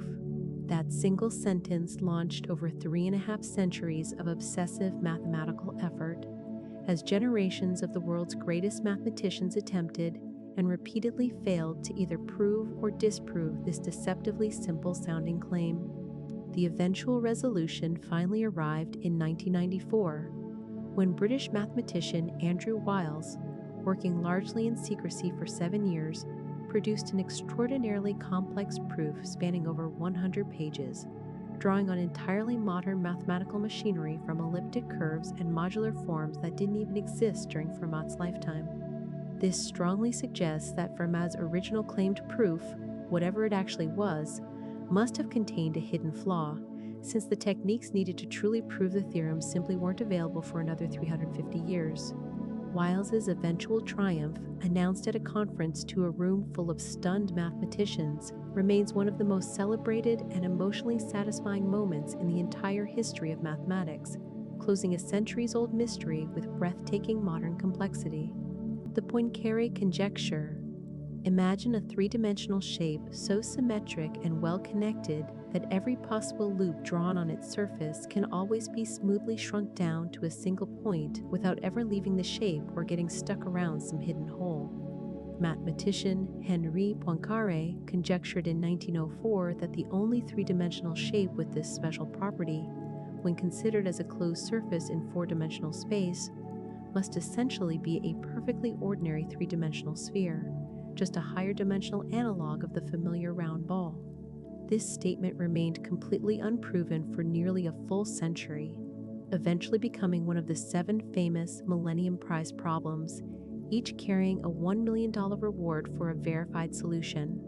The eventual proof came from an eccentric, reclusive Russian mathematician named Grigory Perelman, who posted his solution online in 2002 and 2003 across a series of papers rather than through traditional academic journals, then famously declined both the $1 million prize money and the prestigious Fields Medal, mathematics' highest honor, reportedly because he felt the broader mathematical community had not behaved ethically during the verification process and he had no interest in being treated as some kind of celebrity journals.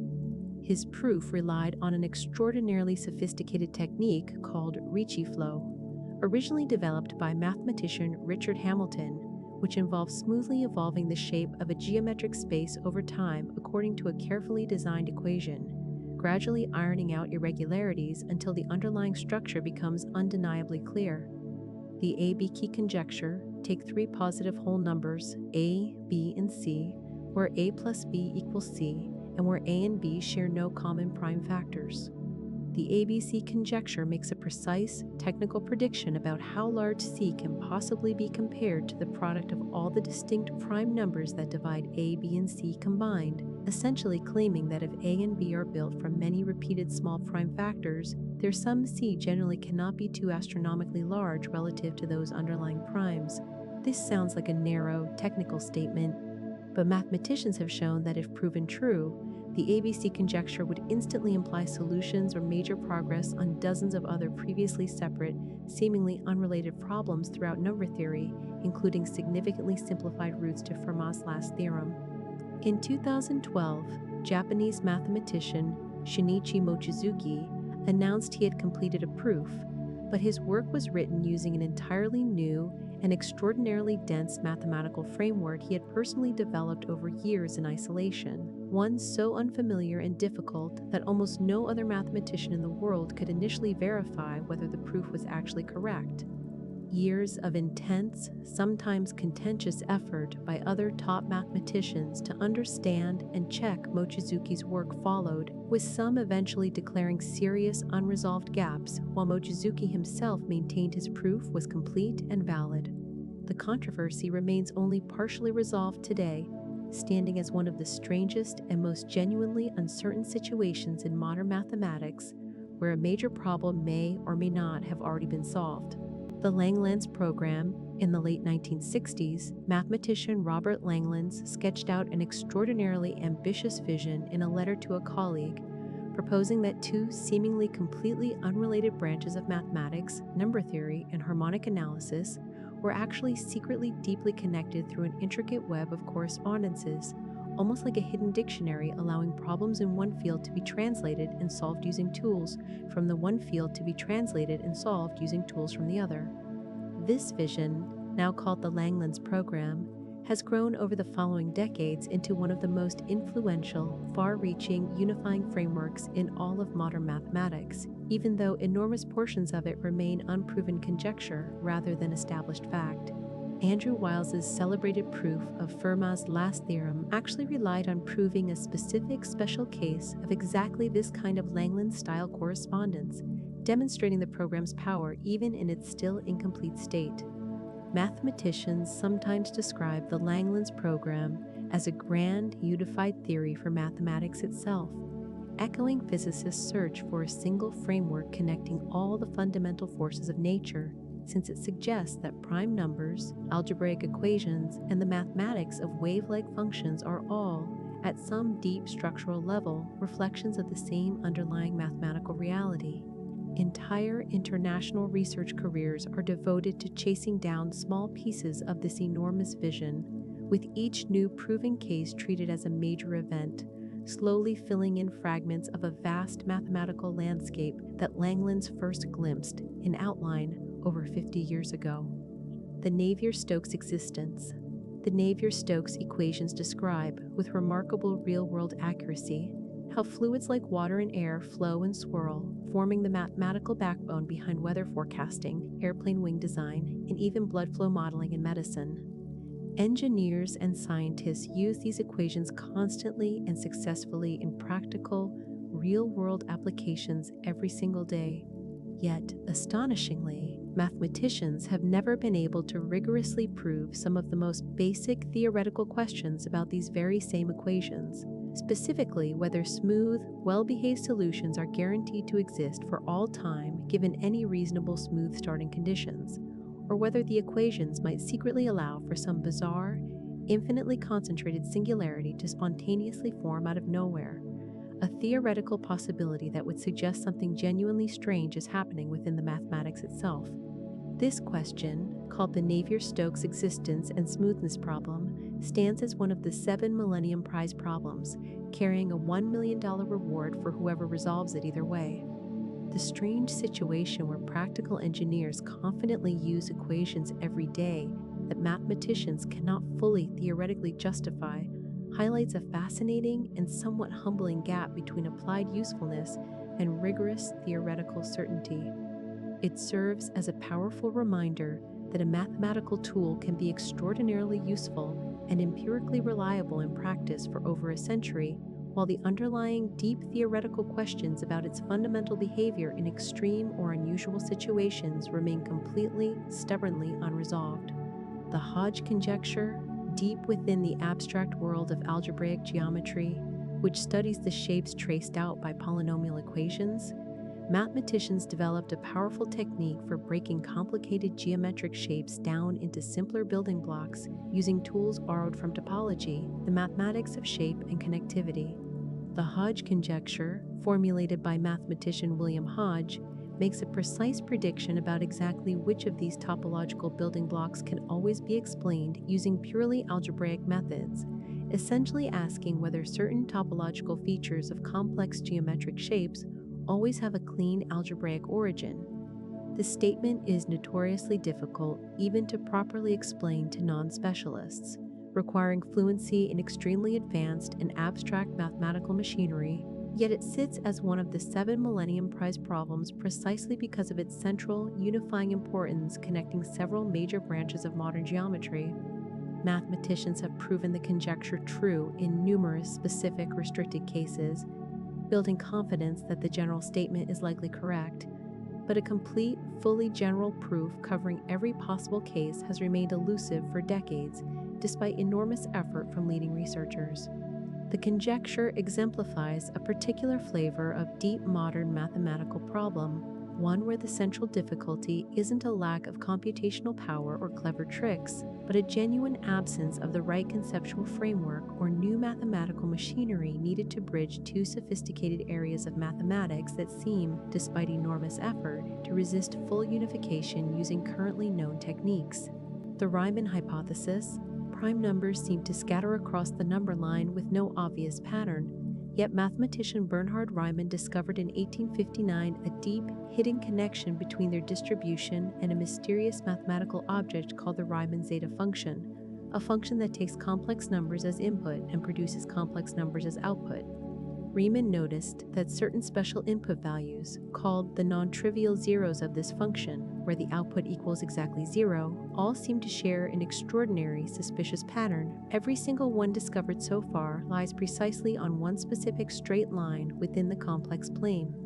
He conjectured this pattern holds true for every single non-trivial zero that exists, an infinite collection of them. If true, the Riemann hypothesis would unlock an extraordinarily precise, detailed understanding of exactly how prime numbers are distributed throughout the entire number line, far beyond what mathematicians currently know with rigorous certainty. Mathematicians have verified, using enormous computational power, that the first many trillions of these zeros do indeed sit perfectly on the predicted line, without a single exception found anywhere. Yet despite this overwhelming empirical evidence, and over a century and a half of dedicated effort by the greatest mathematical minds in history, nobody has produced a complete proof covering every single zero. It remains the most famous of all the unsolved Millennium Prize problems, widely considered the single most important open question in all of mathematics, with its resolution expected to reshape entire fields of number theory: the Yang-Mills existence. In theoretical physics, the Yang-Mills equations form the rigorous mathematical foundation underlying the modern understanding of fundamental particle interactions, successfully describing the behavior of the strong nuclear force that binds protons and neutrons together inside every atomic nucleus in the universe. Physicists have used these equations with extraordinary practical success for decades, accurately predicting experimental results at particle accelerators around the world. Yet mathematicians have never been able to provide a fully rigorous mathematical proof of certain extremely basic underlying properties of the quantum version of these equations, including whether the theory genuinely possesses a property called a mass gap, a specific predicted feature where certain particles described by the theory must have a minimum non-zero mass, with no possibility of arbitrarily small masses sneaking in. This gap between solid experimental physics confidence and rigorous mathematical proof forms the basis of the Yang-Mills existence and mass gap problem, another of the 7 Millennium Prize problems. The situation highlights a genuinely strange and fascinating tension at the boundary between mathematics and physics, where physicists routinely build extraordinarily successful, experimentally validated theories using mathematical tools that have not yet been fully tamed and rigorously justified by mathematicians working in pure, abstract mathematical logic. Solving this problem would not change any physical predictions that already work beautifully in practice, but it would finally place those predictions on completely solid, unshakable mathematical foundations. The exotic spheres. In ordinary three-dimensional space, a sphere is simply a sphere. There's only one basic, smooth way for it to exist. But mathematicians studying higher dimensional spaces discovered something genuinely bizarre. In certain higher dimensions, particularly the 7th dimension, there exist multiple, fundamentally different smooth versions of a sphere that are topologically identical, meaning you could stretch and bend one into the shape of the other without tearing, yet they cannot be smoothly deformed into each other while preserving a property called differentiability, essentially meaning their underlying calculus, differentiability, essentially meaning their underlying calculus structure is fundimensional spaces. These strange objects are called exotic spheres, discovered by mathematician John Milnor in 1956, in a result so surprising that it genuinely shocked the mathematical community, since nobody had previously imagined that smoothness could be a separate, independent property from basic topological shape in this way. Milnor's discovery earned him a Fields Medal and opened up an entirely new field of study called differential topology, dedicated specifically to understanding exactly how many genuinely distinct smooth structures can exist on top of the same basic topological shape across different dimensions. Mathematicians have since calculated, with great difficulty, that the 7-dimensional sphere specifically supports exactly 28 different exotic smooth structures, a strangely specific and seemingly arbitrary number that emerges from deep, intricate calculations, serving as a humbling reminder that our basic 3-dimensional intuitions about shapes can fail in genuinely unpredictable ways once you venture into higher dimensional mathematical spaces. The logistic map. Take a simple equation, modeling how a population grows each generation based on a single growth rate parameter, accounting for the fact that overcrowding eventually limits further growth. At low growth rates, the population settles smoothly and predictably toward one single stable value generation after generation. As you slowly increase the growth rate parameter, something strange begins to happen. The population instead starts oscillating cleanly between two distinct values, then 4, then 8, doubling its oscillation pattern faster and faster in a phenomenon mathematicians call period doubling. Push the growth rate parameter high enough, and the population's behavior collapses entirely into pure deterministic chaos, jumping unpredictably between values with no discernible repeating pattern at all, despite being governed by one single, completely deterministic equation with absolutely no randomness built into it whatsoever.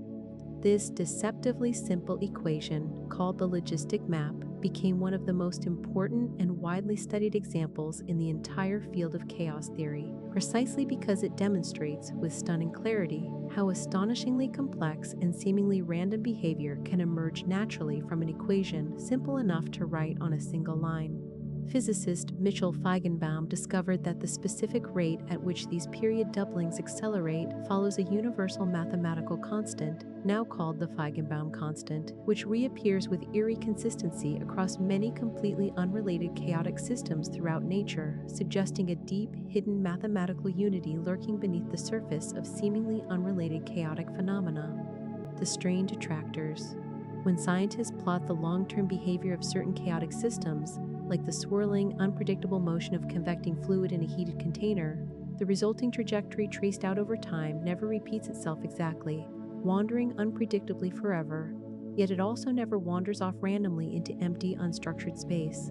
Instead, it settles into tracing out an elegant, infinitely detailed geometric shape called a strange attractor, with the trajectory looping endlessly around two distinct, swirling regions without ever crossing its own previous path or settling into any simple repeating cycle. The most famous example, discovered by meteorologist Edward Lorenz while studying simplified weather equations, produces a beautiful shape resembling a butterfly's wings when plotted in 3 dimensions, now famously called the Lorenz attractor. What makes strange attractors genuinely fascinating to mathematicians is that they typically have a fractal structure, meaning they exhibit infinitely detailed, self-similar patterns no matter how far you zoom into any particular region of the shape, blending the unpredictability of chaos theory directly with the intricate geometric beauty of fractal mathematics. These attractors reveal a profound and somewhat comforting truth buried within seemingly chaotic systems, that genuine unpredictability and underlying geometric structure are not actually opposites. A system can be both fundamentally impossible to predict in detail over the long run, while still being constrained to forever trace out the same elegant, recognizable overall shape, never settling down, but also never truly escaping its underlying pattern. The Gabriel's horn. Imagine taking the simple curve traced by the equation 1 divided by x and rotating it around the horizontal axis to create a 3-dimensional trumpet-shaped solid stretching infinitely far to the right while narrowing endlessly toward, but never quite reaching, 0 thickness. Calculate the total volume contained within this infinitely long horn shape, and you get a perfectly finite, completely ordinary number. But calculate the total surface area of the same shape, the amount of material needed to actually coat its outer surface, and you get a genuinely infinite answer, growing without bound no matter how far out you measure. This bizarre object, named Gabriel's horn after the angel traditionally associated with trumpets, produces a wonderfully strange practical paradox. You could completely fill its entire infinite interior using only a small, finite amount of paint, yet you could never finish painting its outer surface no matter how much paint you used, since that surface area grows forever without any limit. The resolution lies in understanding that volume and surface area, despite both depending on the same underlying curve, can behave in mathematically very different ways as you stretch a shape out toward infinity, with volume sometimes converging to a fixed limit even while the corresponding surface area diverges without bound. Mathematicians use this elegant, slightly mind-bending example specifically to illustrate the surprising subtleties hidden inside infinite integrals, showing that intuitions built from finite, everyday shapes can break down in genuinely counterintuitive ways once infinity enters the calculation. The Weierstrass function, before the late 1800s, most mathematicians assumed, almost as an unspoken article of faith, that any continuous curve, one with no sudden breaks or jumps, must also be smooth enough to have a well-defined slope, a derivative, at most of its individual points, even if it had occasional sharp corners here and there. Mathematician Karl Weierstrass shattered this comfortable assumption by constructing a function built from an infinite sum of increasingly jagged wave patterns stacked carefully on top of each other, producing a curve that is provably continuous everywhere, with absolutely no breaks or gaps anywhere along its entire length, yet simultaneously has no well-defined slope anywhere at all, not at a single point along the entire curve. Zoom into any portion of this function at any magnification level you choose, and instead of the curve eventually smoothing out and looking like a simple straight line, as happens with every ordinary smooth curve, it continues to look just as jagged, rough, and infinitely detailed as it did before you zoomed in at all. This discovery genuinely stunned the mathematical community of the time, forcing a fundamental rethinking of the relationship between the seemingly related concepts of continuity and smoothness, which had previously been treated almost as if they were essentially the same property. The Weierstrass function is now recognized as one of the earliest known examples of a fractal curve, predating the formal development of fractal geometry by nearly a full century, and remains a foundational, cautionary example used to this day in teaching the genuine subtleties hidden within mathematical analysis. The hyperbolic geometry. For over 2,000 years, mathematicians treated one specific assumption within Euclid's geometry, that through any point not on a given line, exactly one parallel line can be drawn as an unquestionable self-evident truth requiring no proof. In the early 19th century, mathematicians including Janos Bolyai and Nikolai Lobachevsky independently discovered that this assumption could actually be replaced with a different one, allowing infinitely many distinct parallel lines through that same point, producing an entirely new, internally consistent geometric universe now called hyperbolic geometry. In this strange curved space, triangles always have interior angles summing to strictly less than 180 degrees. The more spread out a triangle becomes, the smaller its total angle sum shrinks, and the basic relationships between distance, angle, and area work in genuinely unfamiliar ways compared to the flat, familiar geometry taught in school.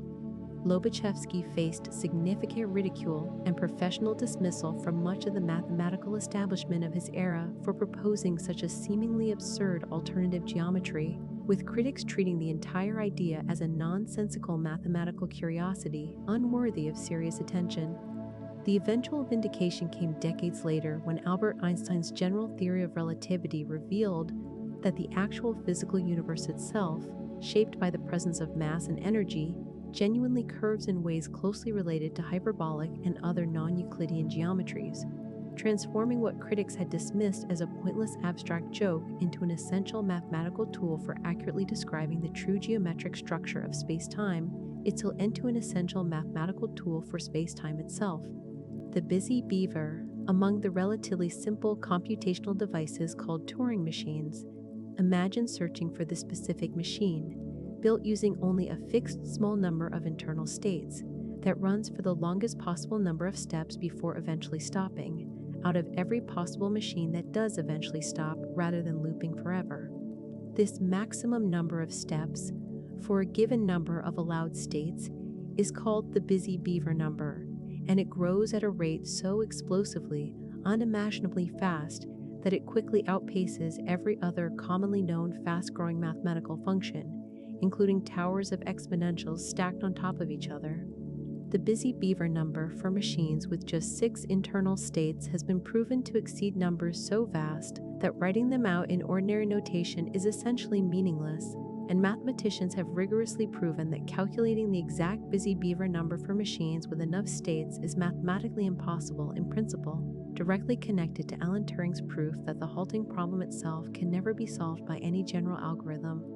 This creates a genuinely strange situation where a perfectly well-defined mathematical quantity, the busy beaver number for some specific number of states, provably exists and has one single correct value, yet that exact value can never be calculated or even bounded using any possible computer program or mathematical proof technique for sufficiently large numbers of states.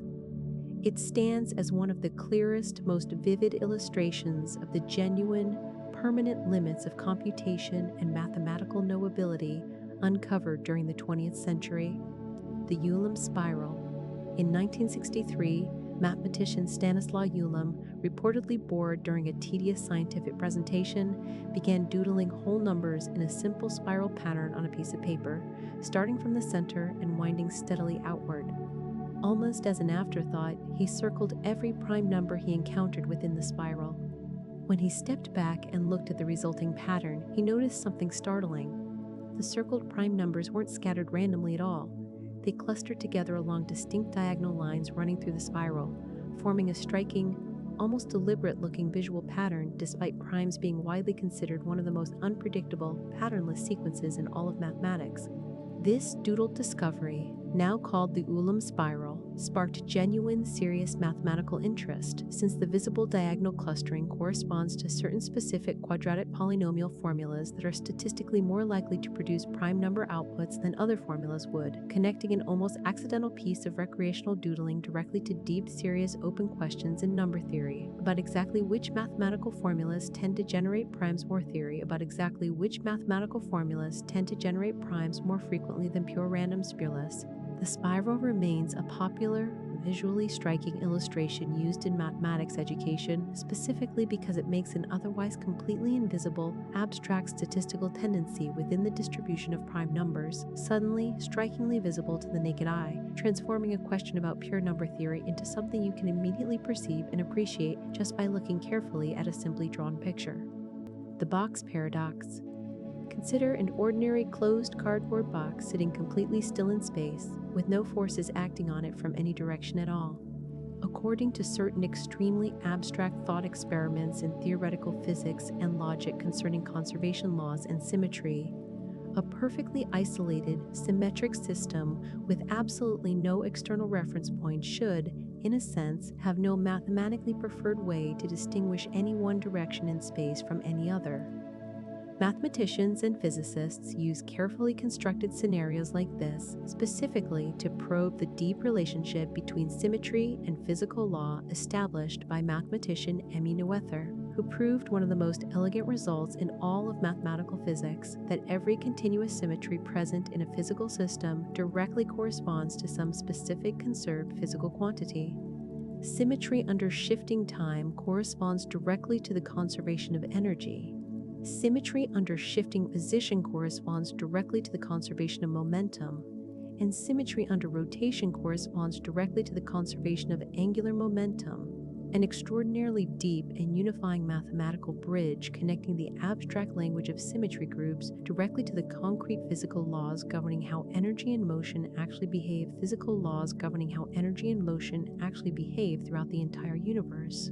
Noether developed this groundbreaking theorem while working largely without formal recognition in an era when women were frequently denied proper academic positions and titles despite their genuine mathematical brilliance, and her theorem remains, to this day, one of the single most important and far-reaching results connecting pure abstract mathematics directly to the deepest fundamental laws governing physical reality.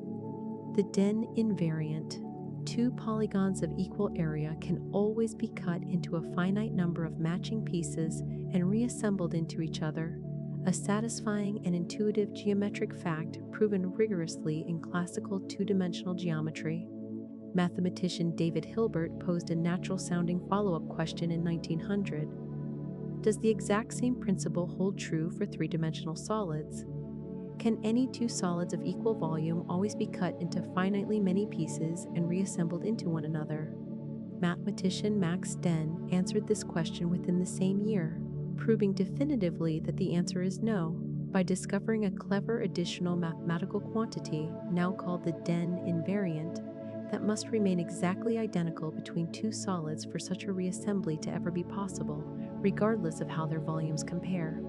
Den proves specifically that a regular tetrahedron and a cube of exactly equal volume have different Den invariants, meaning, no matter how cleverly you attempt to cut one apart, you can never reassemble those pieces into the other shape, despite both having identical, perfectly matching volumes. This surprising result revealed a genuinely deep and unexpected difference between the geometry of flat two-dimensional shapes and solid three-dimensional shapes, one that remained completely invisible and unsuspected until Den's clever invariant exposed it. The result connects to an entire branch of modern mathematics studying scissors congruence, the formal study of which shapes can and cannot be transformed into each other through finite cutting and rearranging, revealing hidden mathematical obstructions lurking beneath seemingly simple geometric questions about volume and shape. The Graham's number. In the field of Ramsey theory, mathematician Ronald Graham needed to establish some kind of definite upper limit while working on a specific combinatorics problem involving the coloring of edges in extremely high-dimensional geometric structures called hypercubes. The number he produced as this upper bound, now famously called Graham's number, is so unimaginably, almost violently large that it cannot be written using ordinary exponents at all, requiring instead an entirely specialized notation called NEWCOMB'S, up arrow notation, where towers of exponents are themselves stacked into towers of exponents repeated dozens of times over in a deeply nested recursive structure. The number is so vast that the observable universe doesn't contain enough physical space to write out its digits using any conceivable physical method, even if every single atom in the cosmos were somehow converted into a tiny digit. Famously, Even the very last several digits of Graham's number can be calculated and are known with complete certainty, despite the fact that the overall scale of the number itself is so vast it defies any meaningful intuitive comprehension whatsoever.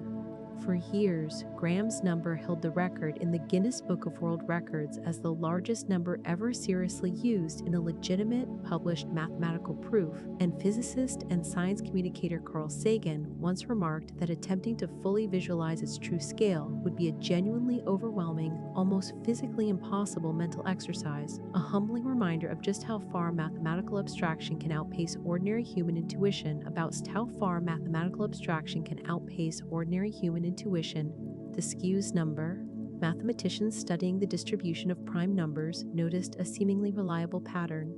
A certain mathematical function counting prime numbers up to a given value consistently stays smaller than another related, more easily calculated approximation function across every single number that mathematicians had ever actually checked by hand or by early computer. It seemed entirely reasonable to assume this pattern simply continued forever without exception.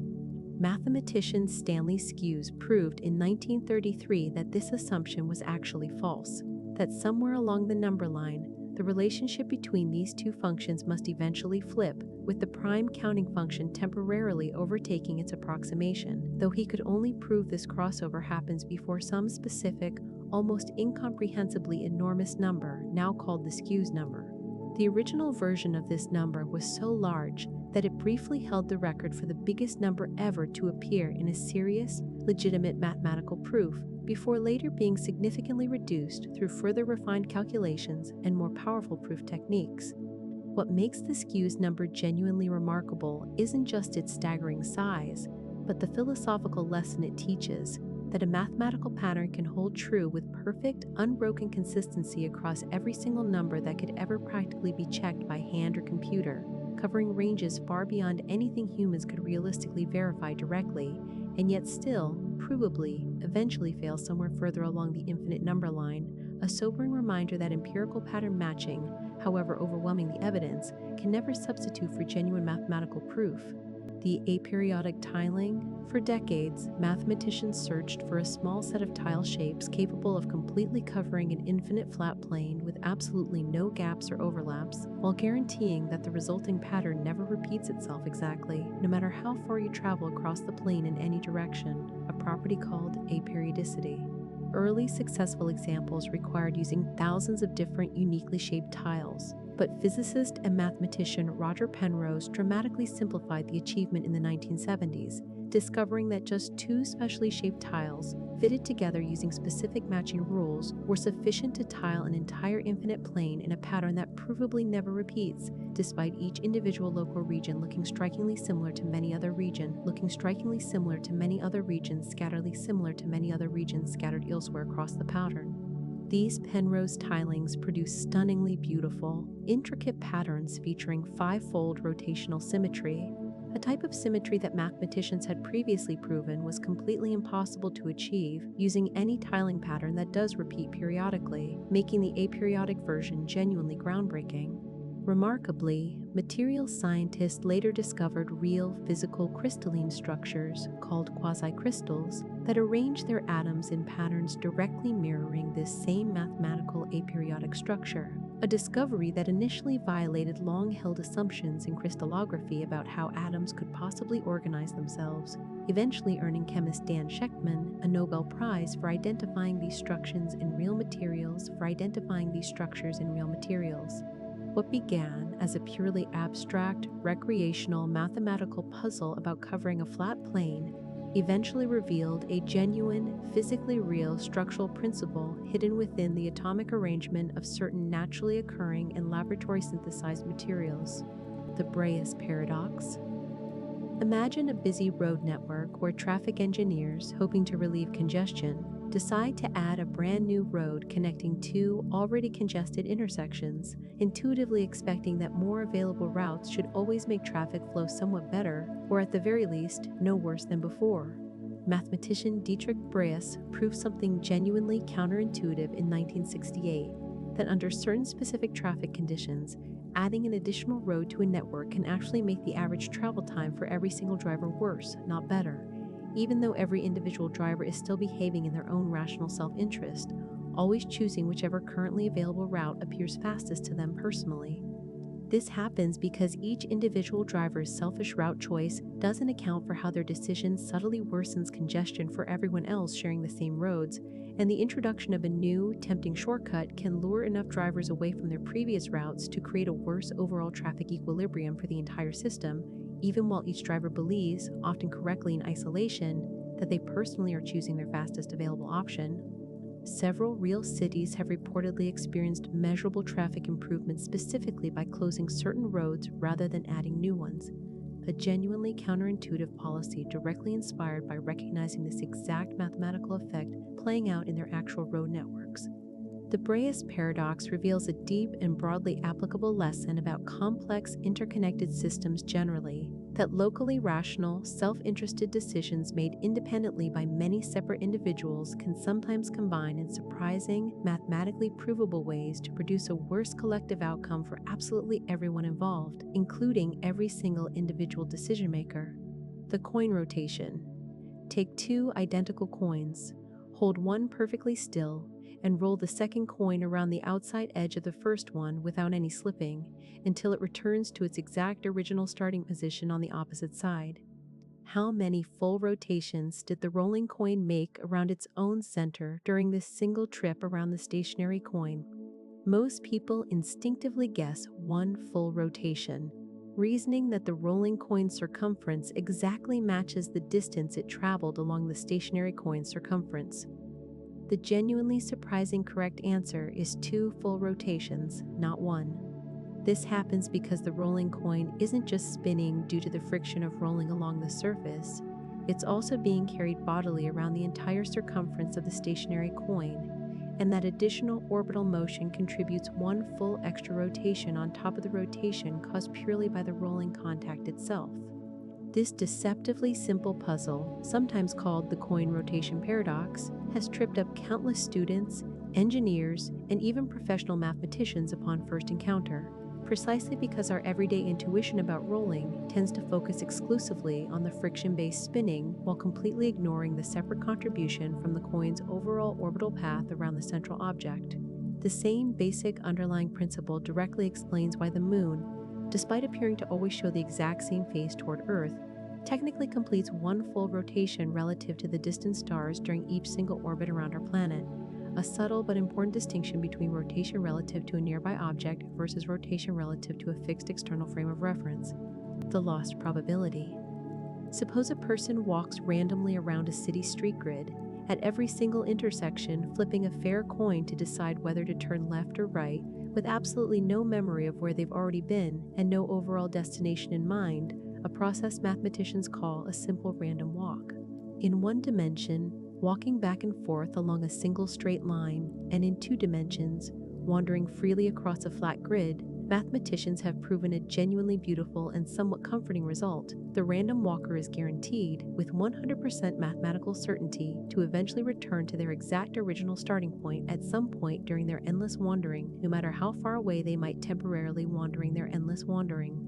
But extend this exact same random walking process into 3 dimensions, allowing movement freely through an open 3-dimensional space rather than just along a line or a flat grid, and that guarantee completely disappears. The random walker now has only a roughly 34% chance of ever returning to their starting point, with a significant permanent possibility of wandering off and never coming back at all. This dramatic, almost paradoxical difference between low and higher dimensional random walks was famously summarized by mathematician Shizuo Kakutani with the memorable phrase, "A drunk man will eventually find his way home, but a drunk bird may get lost forever," capturing in one vivid image a genuinely deep mathematical truth about how the geometry of higher dimensional space fundamentally changes the long-term behavior of purely random dimensional space fundamentally changes the long-term behavior of purely random processes wandering through it. The impossible staircase. Picture a staircase that, when followed continuously around its full structure, appears to climb endlessly upward in a perfect closed loop, returning to exactly where it started despite seemingly having risen the entire way around, an impossible-sounding structure famously depicted in the artwork of MCC. Escher, and known as the Penrose stairs, named after physicist Roger Penrose and his father Lionel, who first formally described the underlying geometric illusion. While such a continuously rising closed-loop staircase is genuinely, provably impossible to construct as a real, physical, three-dimensional object obeying ordinary geometric rules, the mathematics underlying why our brains get fooled by two-dimensional drawings of it reveals something genuinely interesting about how human visual perception interprets depth and perspective cues.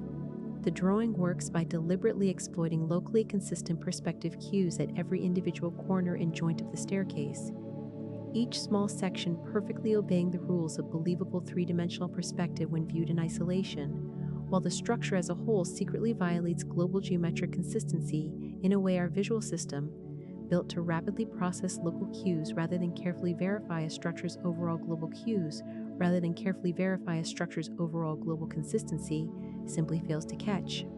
Mathematicians and computer graphics researchers study these kinds of impossible figures specifically because they expose genuine, exploitable gaps and shortcuts in how visual perception algorithms, whether biological or artificial, process three-dimensional information from flat two-dimensional images, with direct practical applications in designing deliberately deceptive optical illusions, robust computer vision systems, and even certain architectural visual tricks used intentionally in stage the the hairy ball theorem. Imagine a sphere completely covered in hair, like a perfectly round tennis ball, and try to comb every single hair flat against the surface so that there are absolutely no cowlicks, no spots where the hair sticks straight up or swirls around a single point with no clear flat direction. The hairy ball theorem, a genuinely rigorous result from the mathematical field of topology, proves that this task is fundamentally, permanently impossible, no matter how cleverly you attempt to comb the hair. At least one point on the sphere's surface must always have a cowlick, where the hair direction either points straight up or swirls without a well-defined flat direction. This whimsical-sounding mathematical fact has a genuinely important, completely serious real-world consequence, since wind direction across the surface of the Earth can be modeled mathematically, very much like combing hair flat against a sphere. The hairy ball theorem proves that at any given moment, there must always exist at least one specific point somewhere on Earth's surface where the wind is, mathematically speaking, either perfectly calm or swirling in a way with no single well-defined horizontal direction, a small but genuinely guaranteed atmospheric phenomenon directly predicted by abstract topology. The same underlying mathematical principle, more generally describing which kinds of continuous direction fields can or cannot exist smoothly across the surface of different shapes, has important applications in computer graphics, fluid dynamics, simulations, and the design of wireless antenna systems, proving that an almost playful-sounding puzzle about combing a hairy sphere actually encodes a deep, broadly useful piece of serious mathematical machinery. The Chicken McNugget. Suppose a fast food restaurant sells chicken nuggets exclusively in boxes of 6, 9, and 20 pieces, with no option to buy any other quantity directly.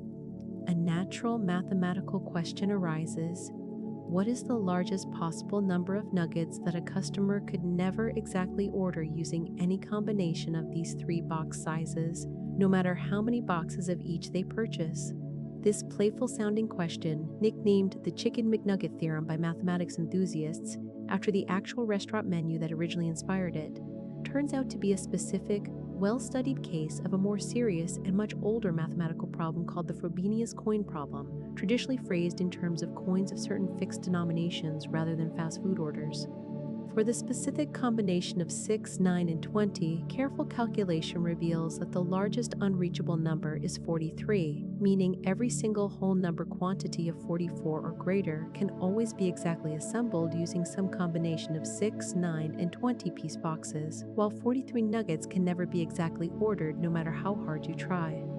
Solving these kinds of problems in general, for arbitrary sets of allowed denominations, connects directly to deep results in number theory involving the greatest common divisor of the chosen numbers and intricate modular arithmetic calculations. The chicken nugget framing has become a genuinely popular, accessible teaching tool precisely because it transforms an otherwise dry-sounding abstract number theory problem into something immediately relatable and even slightly amusing, while still requiring exactly the same rigorous mathematical reasoning as its more serious, traditionally phrased coin-counting cousin. The instant insanity. Imagine 4 ordinary cubes, each face painted with one of 4 different colors, and your task is to stack all 4 cubes into a single vertical tower such that each of the 4 vertical sides of the resulting tower shows all 4 different colors exactly once, with no color repeating on any single visible side of the tower. This deceptively simple sounding puzzle, commercially sold under the name Instant Insanity, earned its name honestly, since brute force trial and error involves checking through a genuinely enormous number of possible cube orientations and stacking arrangements, frustrating countless puzzle enthusiasts who attempt to simply guess their way to a solution through patient experimentation. Mathematicians discovered an elegant, surprisingly clean solution method using graph theory, representing each individual cube as a small abstract graph showing which colors appear on opposite faces of that specific cube, then searching for a clever combination across all 4 graphs that simultaneously satisfies the puzzle's strict color placement requirements.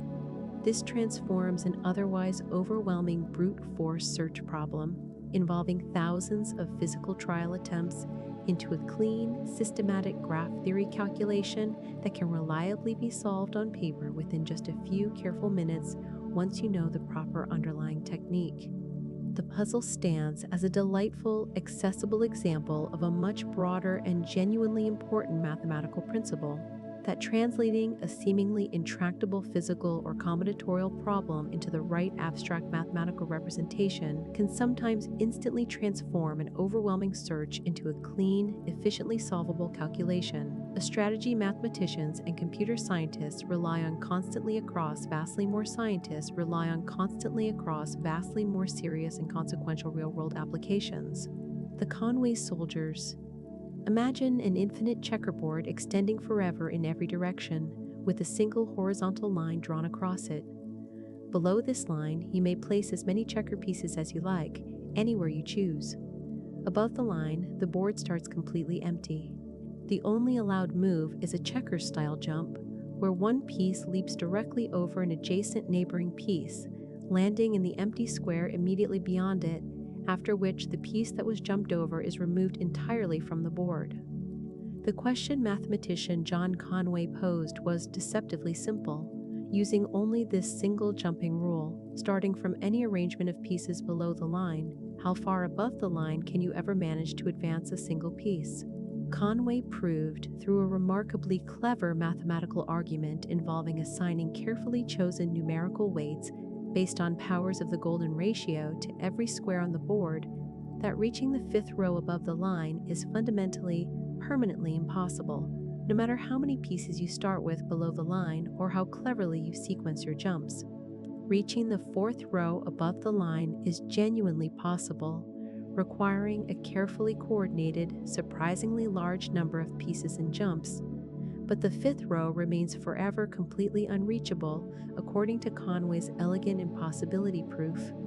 The puzzle stands as a beautiful illustration of how an extremely simple, almost childlike sounding game rule can hide a genuinely deep mathematical impossibility result, provable not through exhaustively trying every possible sequence of moves, which would be impossible given infinite starting pieces, but through a single, elegant numerical weighting argument that captures the entire problem's underlying structure in one clean mathematical insight: the necklace splitting. Imagine a necklace made of beads in several different colors, arranged in some arbitrary, possibly disorganized sequence, that 2 thieves want to split fairly between themselves, so that each thief receives exactly half of every single color of bead present in the necklace, while cutting the necklace into the smallest possible number of separate pieces to accomplish this fair division.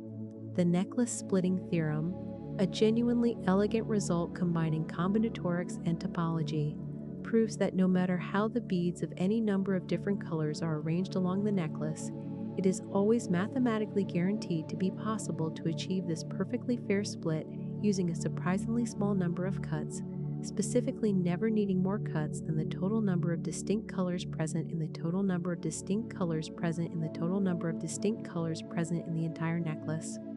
The proof itself relies on a fascinating and somewhat unexpected mathematical tool called the Borsuk-Ulam theorem, originally developed to study continuous mappings of higher dimensional spheres, repurposed cleverly to guarantee the existence of this fair necklace division, even though it provides no direct, practical method for actually finding where exactly to make the required cuts.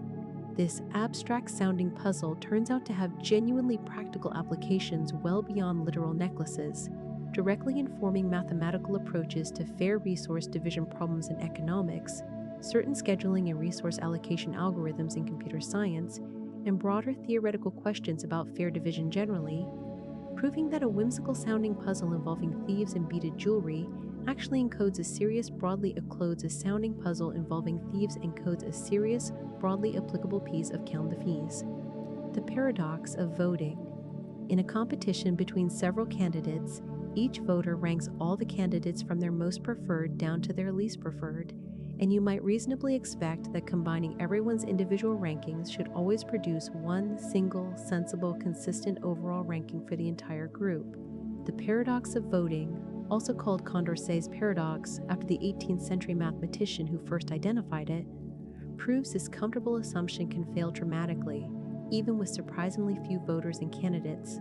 With just 3 voters ranking 3 candidates, it's entirely possible for a majority to prefer candidate A over candidate B, a different majority to prefer candidate B over candidate C, and yet another majority to prefer candidate C over candidate A, creating a genuinely circular, logically inconsistent collective preference loop where no single candidate can be declared the clear, consistent group winner, despite every individual voter's own personal ranking, being perfectly logical and internally consistent.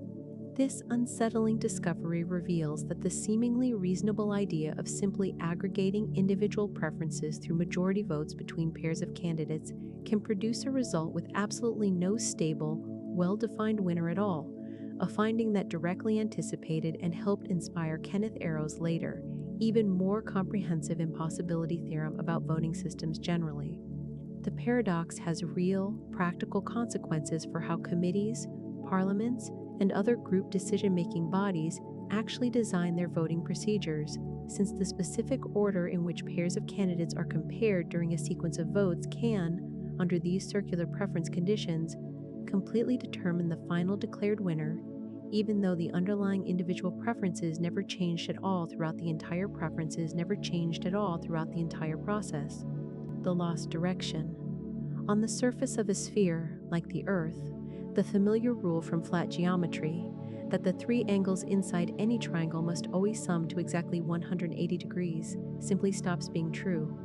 Draw a triangle on a globe using one corner at the North Pole and the other 2 corners on the equator, separated by a 90-degree gap in longitude, and you'll find this particular triangle has 3 perfect right angles, summing to a total of 270 degrees, dramatically more than the flat geometry rule would predict.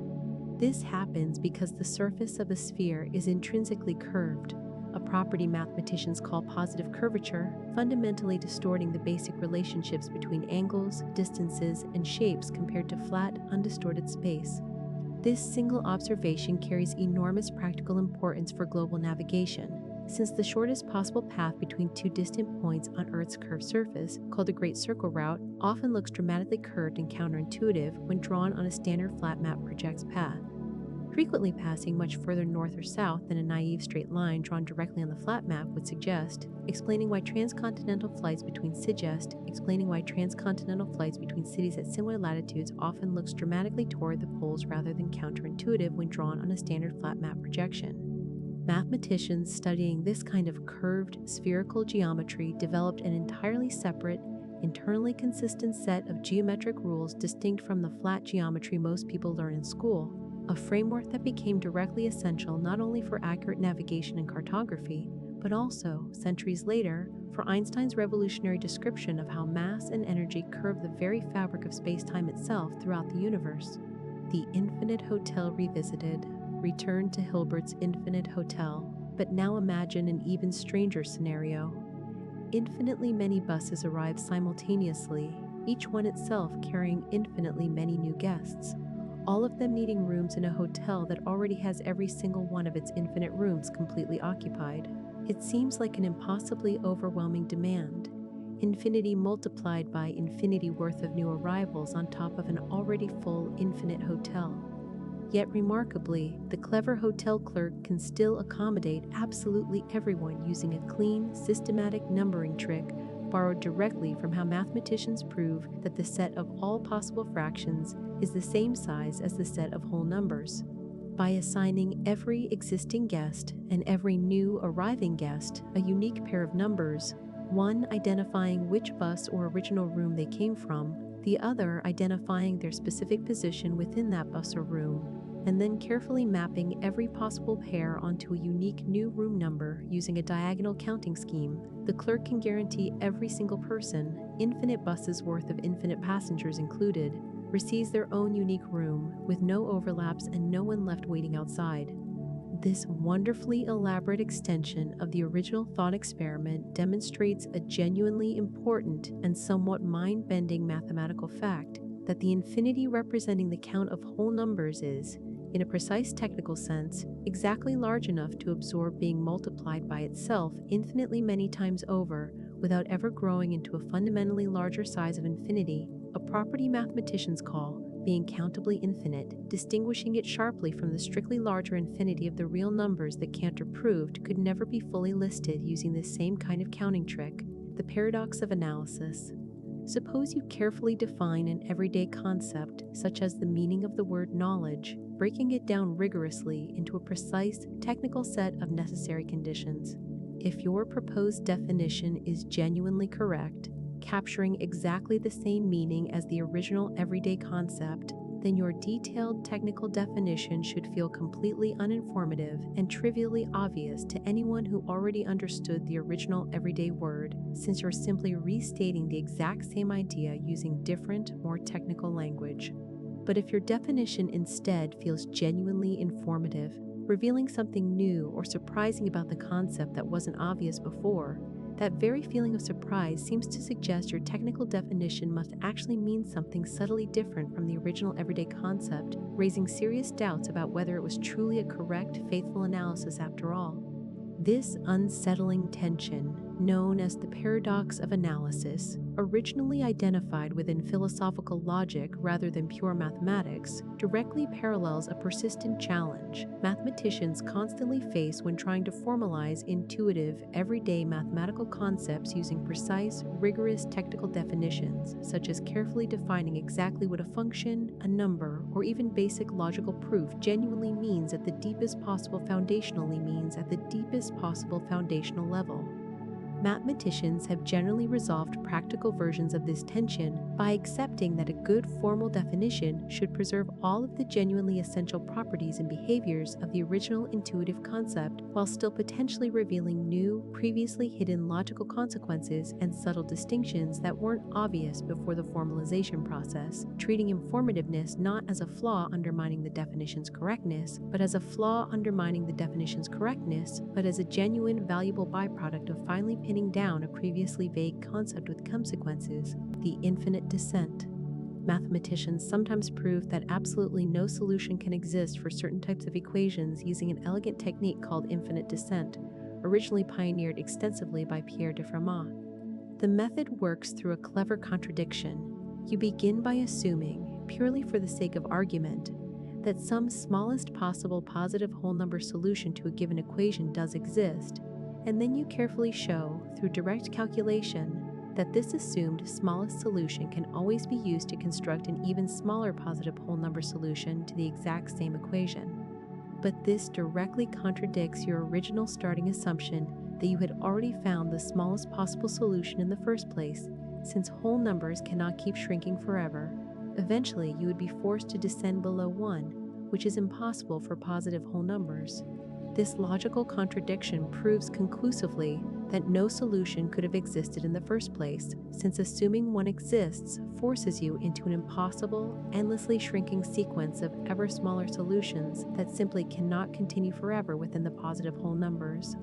Fermat used this exact powerful technique to prove several important specific cases of what would eventually become his famous last theorem, long before the full general statement was finally proven centuries later using vastly more sophisticated modern mathematical machinery.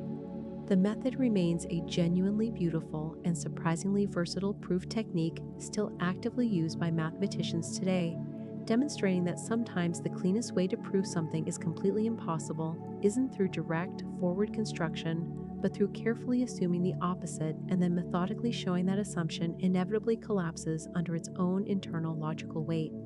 The surprise exam, a teacher announces to a class that a surprise test will be given on exactly one day during the following week, but promises the students that, true to its name, they will have absolutely no way of predicting in advance which specific day it will occur.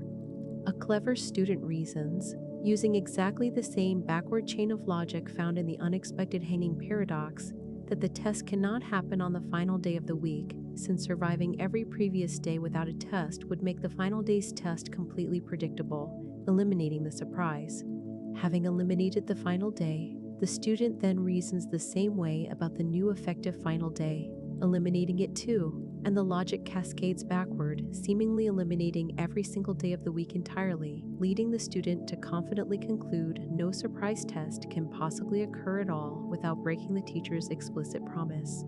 Yet when the teacher gives the test on, say, the middle day of the week, the student is completely, genuinely caught off guard, exactly as originally promised, despite having seemingly proven through flawless seeming logic that the entire scenario was impossible. This classic logical puzzle, closely related to the unexpected hanging paradox and equally unresolved after decades of serious philosophical analysis, exposes a genuinely deep and still actively debated problem concerning how self-referential knowledge claims, statements about what someone can or cannot predict about future events, interact with the otherwise completely standard, reliable rules of formal logical deduction, suggesting that some ordinary-sounding promises about future surprises may secretly carry a kind of inherent logical instability that resists any fully satisfying resolution. The interval exchange: take a straight-line segment, cut it into several smaller pieces, and then rearrange those individual pieces by simply sliding them along the line into a new order, without flipping, stretching, or shrinking any individual piece in the process.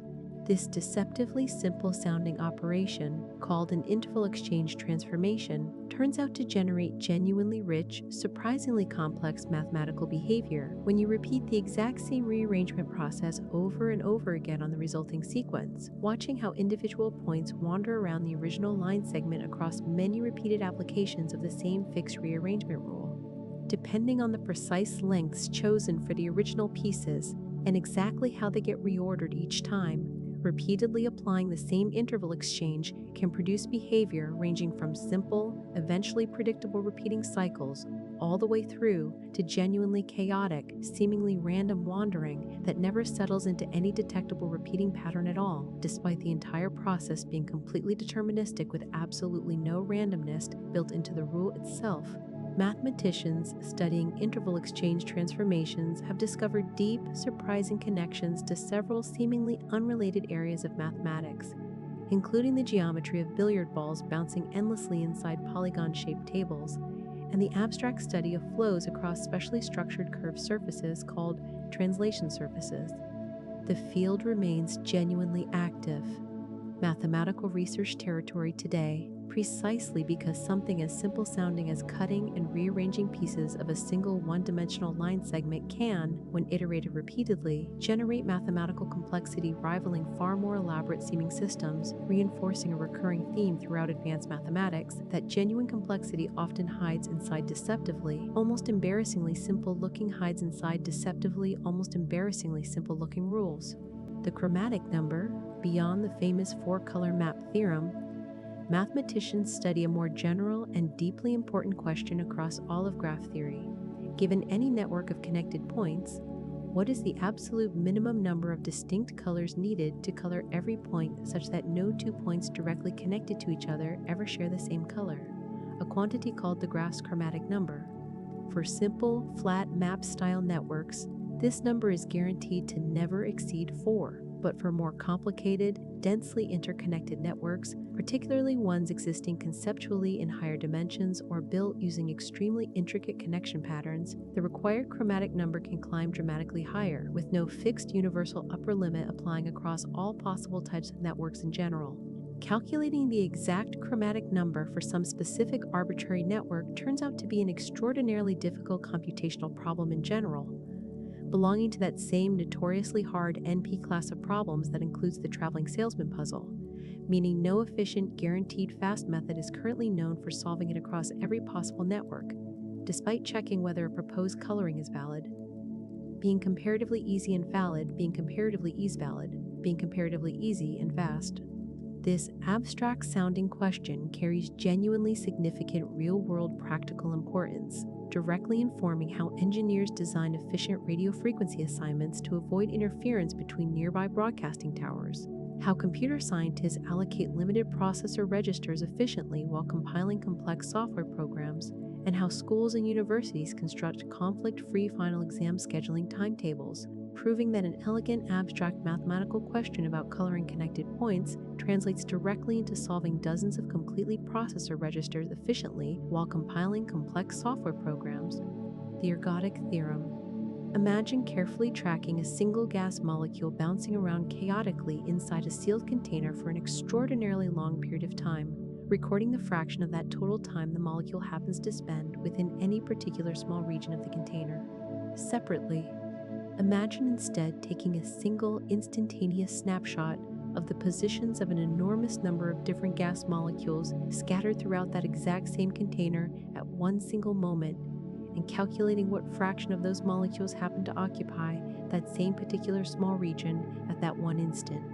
The ergodic theorem, a foundational and deeply important result underlying statistical mechanics and thermodynamics, proves that under appropriately well-behaved chaotic conditions, these two completely different sounding calculations, one tracking a single particle across enormous stretches of time, the other surveying countless different particles across the entire system at one single fixed moment, must mathematically converge to exactly the same answer. This remarkable equivalence between long-term time averages and instantaneous space averages provides the rigorous mathematical justification underlying why physicists are able to confidently calculate properties like temperature and pressure using simple statistical averages across enormous collections of particles, fully trusting that these calculated averages genuinely, accurately represent the true long-term behavior of any single particle randomly selected from within any single particle randomly selected from within that same chaotic system. Mathematician George David Birkhoff and physicist John von Neumann each independently developed rigorous versions of this theorem in the early 1930s, providing physicists with the first genuinely solid mathematical foundation, justifying decades of previously intuitive, less formally justified statistical reasoning that had already been used quite successfully and productively throughout the development of classical thermodynamics. The paradox of games. Consider an unusual three-way duel involving three participants of dramatically differing skill levels, where the worst marksman, somewhat counterintuitively, often holds the statistically best chance of ultimately surviving the encounter compared to either of his significantly more skilled opponents. The underlying logic relies on understanding that the two skilled marksmen, recognizing each other as the most immediately dangerous threats present, will naturally target each other first rather than wasting their initial, most carefully aimed shots on the comparatively harmless weakest shooter, since eliminating the strongest rival first offers each skilled participant the clearest available path toward ultimately winning the overall confrontation. This leaves the weakest, least accurate marksman conveniently positioned to simply wait patiently on the sidelines while his two genuinely dangerous opponents potentially eliminate each other entirely, after which he faces only a single, already weakened survivor rather than having to contend with both skilled opponents simultaneously from the very beginning of the engagement. This counterintuitive scenario, sometimes called a truel to distinguish it from an ordinary two-person duel, illustrates a genuinely important and broadly applicable principle within formal game theory that being perceived by your rivals as the comparatively weakest, least immediately threatening participant in a complex multi-party competitive situation can paradoxically become a significant strategic advantage rather than an obvious disadvantage, since stronger competitors naturally tend to focus their most aggressive efforts on each other first. Game theorists have identified closely related strategic dynamics playing out across various competitive business environments, multi-candidate political campaigns, and international diplomatic negotiations involving more than two major competing parties, where appearing deliberately less immediately threatening to your strongest rivals can sometimes provide a genuine tactical advantage precisely by avoiding becoming anyone's primary, most urgent target. The lost cardinality. Mathematicians prove that the infinite set of all whole numbers and the infinite set of all even numbers alone, despite one set appearing intuitively to contain only half as many elements as the other, are actually exactly the same size of infinity, since every single whole number can be perfectly, uniquely paired with exactly one corresponding even number by simply doubling it, establishing what mathematicians call a perfect one, to one corresponding it, establishing what mathematicians call a perfect one correspondence between the two seemingly different sets of infinity. This counterintuitive result directly challenges one of the most basic, deeply ingrained intuitions inherited from finite, everyday experience, that removing elements from any collection should always make that collection strictly smaller than it originally was. With truly infinite collections, this comfortable assumption simply breaks down completely, since you can remove infinitely many specific elements, such as every single odd number, from an infinite set, and still be left with a remaining set that is provably, rigorously the exact same size of infinity as the much larger original set you started with. Galilei himself noticed and was deeply troubled by this exact same strange phenomenon centuries before Georg Cantor eventually developed the rigorous, formal mathematical framework needed to properly understand and confidently work with these genuinely counterintuitive properties of infinite collections. This single foundational insight, that the size of an infinite set cannot be properly measured using the same simple, intuitive comparison and subtraction methods that work perfectly well for finite, everyday collections, became the essential starting foundation for Cantor's later, far more revolutionary discovery that not all infinities are actually equal, with some infinite sets, like the real numbers, genuinely being strictly, provably larger than other infinite sets, like the whole numbers, despite both being equally, completely infinite in the everyday sense of the word. The weird prime gaps, prime numbers, become noticeably rarer as you travel further and further along the number line, with larger and larger uninterrupted gaps appearing between one prime and the very next one as numbers grow increasingly large. Mathematicians have proven, through a remarkably elegant and surprisingly simple construction, that you can always reliably find a gap of any arbitrarily large chosen size somewhere along the number line by carefully considering the consecutive sequence of whole numbers immediately following any sufficiently large factorial number, since each one of those carefully constructed consecutive numbers is guaranteed by the very nature of how factorials are built to share a common factor with at least one number's Morse immediately consecutive sequence of whole numbers immediately following any sufficiently large factorial number, since each one of those carefully constructed consecutive. Yet despite proving that arbitrarily large prime gaps must definitely exist somewhere out there along the infinite number line, mathematicians simultaneously believe, based on extensive numerical evidence though without complete rigorous proof, that pairs of primes separated by remarkably small gaps, like the twin primes separated by just two, continue appearing infinitely often as well, no matter how far out along the number line you travel.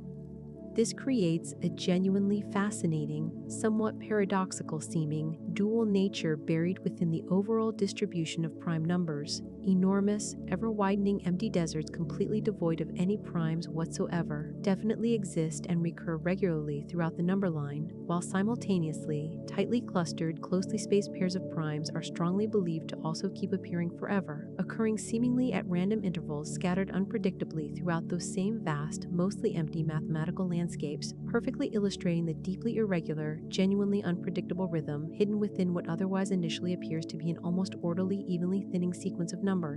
The quantum ZENO. In ordinary quantum mechanics, An unstable particle left completely alone will, over time, gradually decay into other particles according to a perfectly well-defined, predictable probability curve. But physicists discovered something genuinely bizarre when they began frequently, repeatedly measuring or observing such an unstable quantum system at extremely short, closely spaced time intervals. The very act of repeated observation itself can dramatically slow down, or, in certain extreme idealized cases, even effectively completely freeze the natural decay process altogether, an effect now called the quantum Zeno effect, deliberately named after the same ancient Greek philosopher whose paradoxes about motion and infinite divisibility were explored earlier. The underlying mathematical reason traces directly back to a fundamental and deeply strange feature of quantum mechanics itself. The act of measurement doesn't simply passively observe a system's true pre-existing state. It actively physically collapses the system's evolving probability wave back down into a single, sharply defined state every single time a measurement occurs. And if these collapsing measurements happen frequently enough, in sufficiently rapid succession, the quantum system simply never gets enough uninterrupted time to meaningfully evolve away from its current observed state before getting measured and collapsed yet again. Researchers have successfully demonstrated genuine, real, measurable versions of this strange quantum Zeno effect in carefully controlled laboratory experiments using trapped atoms and ions, and the underlying principle now plays an active, practical role in certain modern approaches to quantum computing, specifically helping researchers design clever error correction techniques that use frequent, carefully designed measurements to actively suppress unwanted, naturally occurring quantum decoherence before it can meaningfully corrupt delicate, carefully prepared quantum information being processed inside a quantum computing. The lost dimension. Mathematicians studying fractal shapes, those intricate, infinitely self-detailed patterns repeating at every possible scale of magnification, discovered they needed an entirely new, more flexible way of measuring dimension itself, since traditional geometry only recognizes clean whole number dimensions, 0 for a point, 1 for a line, 2 for a flat surface, and 3 for a solid volume.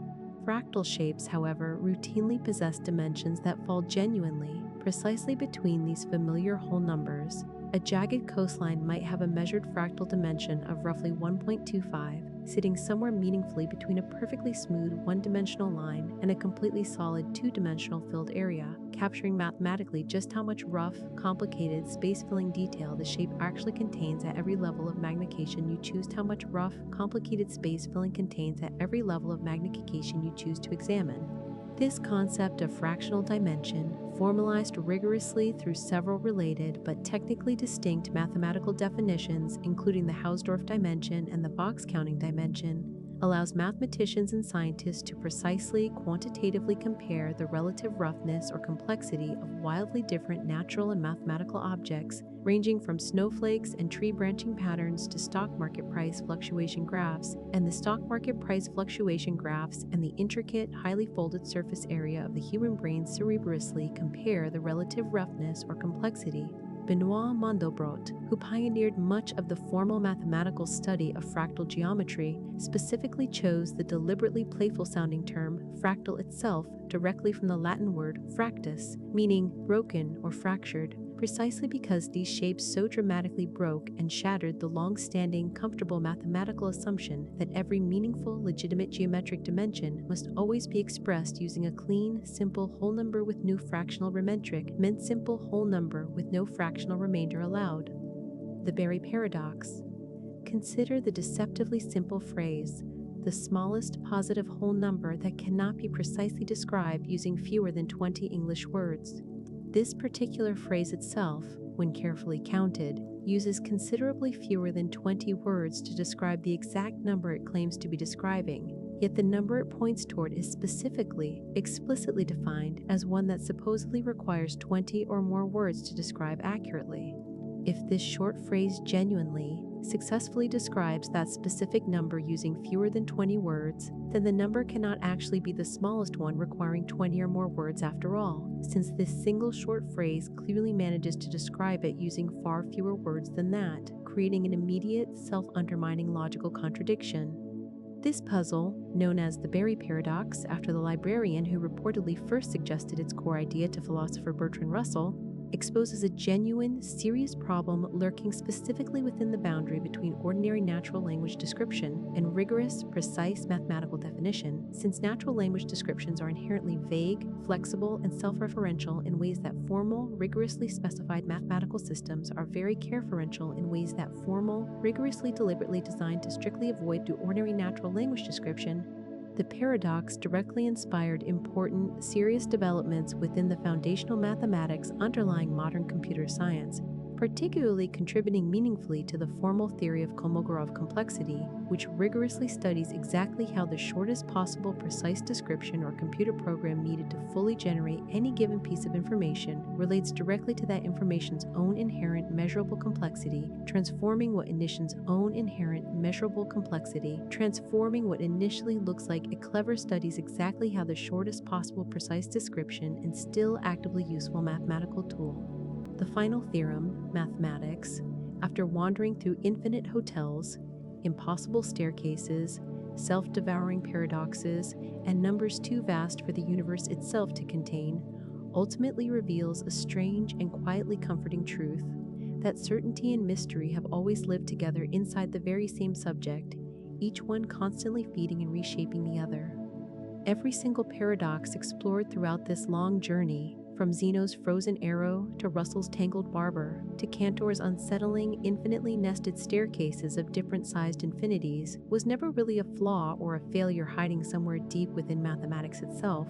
It was instead a clear, honest signal that human intuition, built almost entirely from finite, everyday, three-dimensional experience, simply was never designed to naturally handle the infinite, the self-referential, or the deeply, genuinely counterintuitive on its own without careful mathematics itself. It was instead a clear, honest signal that human intuition, built almost entirely from finite, everyday, each unresolved, still actively open problem, the still unproven Riemann hypothesis, the contested status of the ABC conjecture, the permanently unreachable busy beaver numbers, stands today not as evidence that mathematics has somehow failed or fallen short, but as quiet, genuine proof that the subject remains wide open, endlessly alive, and still patiently waiting for new minds to wander further into its depths. Gödel proved that no formal system could ever fully capture every truth about itself. Yet mathematicians have spent the better part of a century since his proof building richer, deeper, more beautiful structures anyway, undeterred, finding genuine peace precisely in the honest, permanent acceptance that some mysteries were never meant to be fully solved, only gently, patiently explored a little further with each passing generation.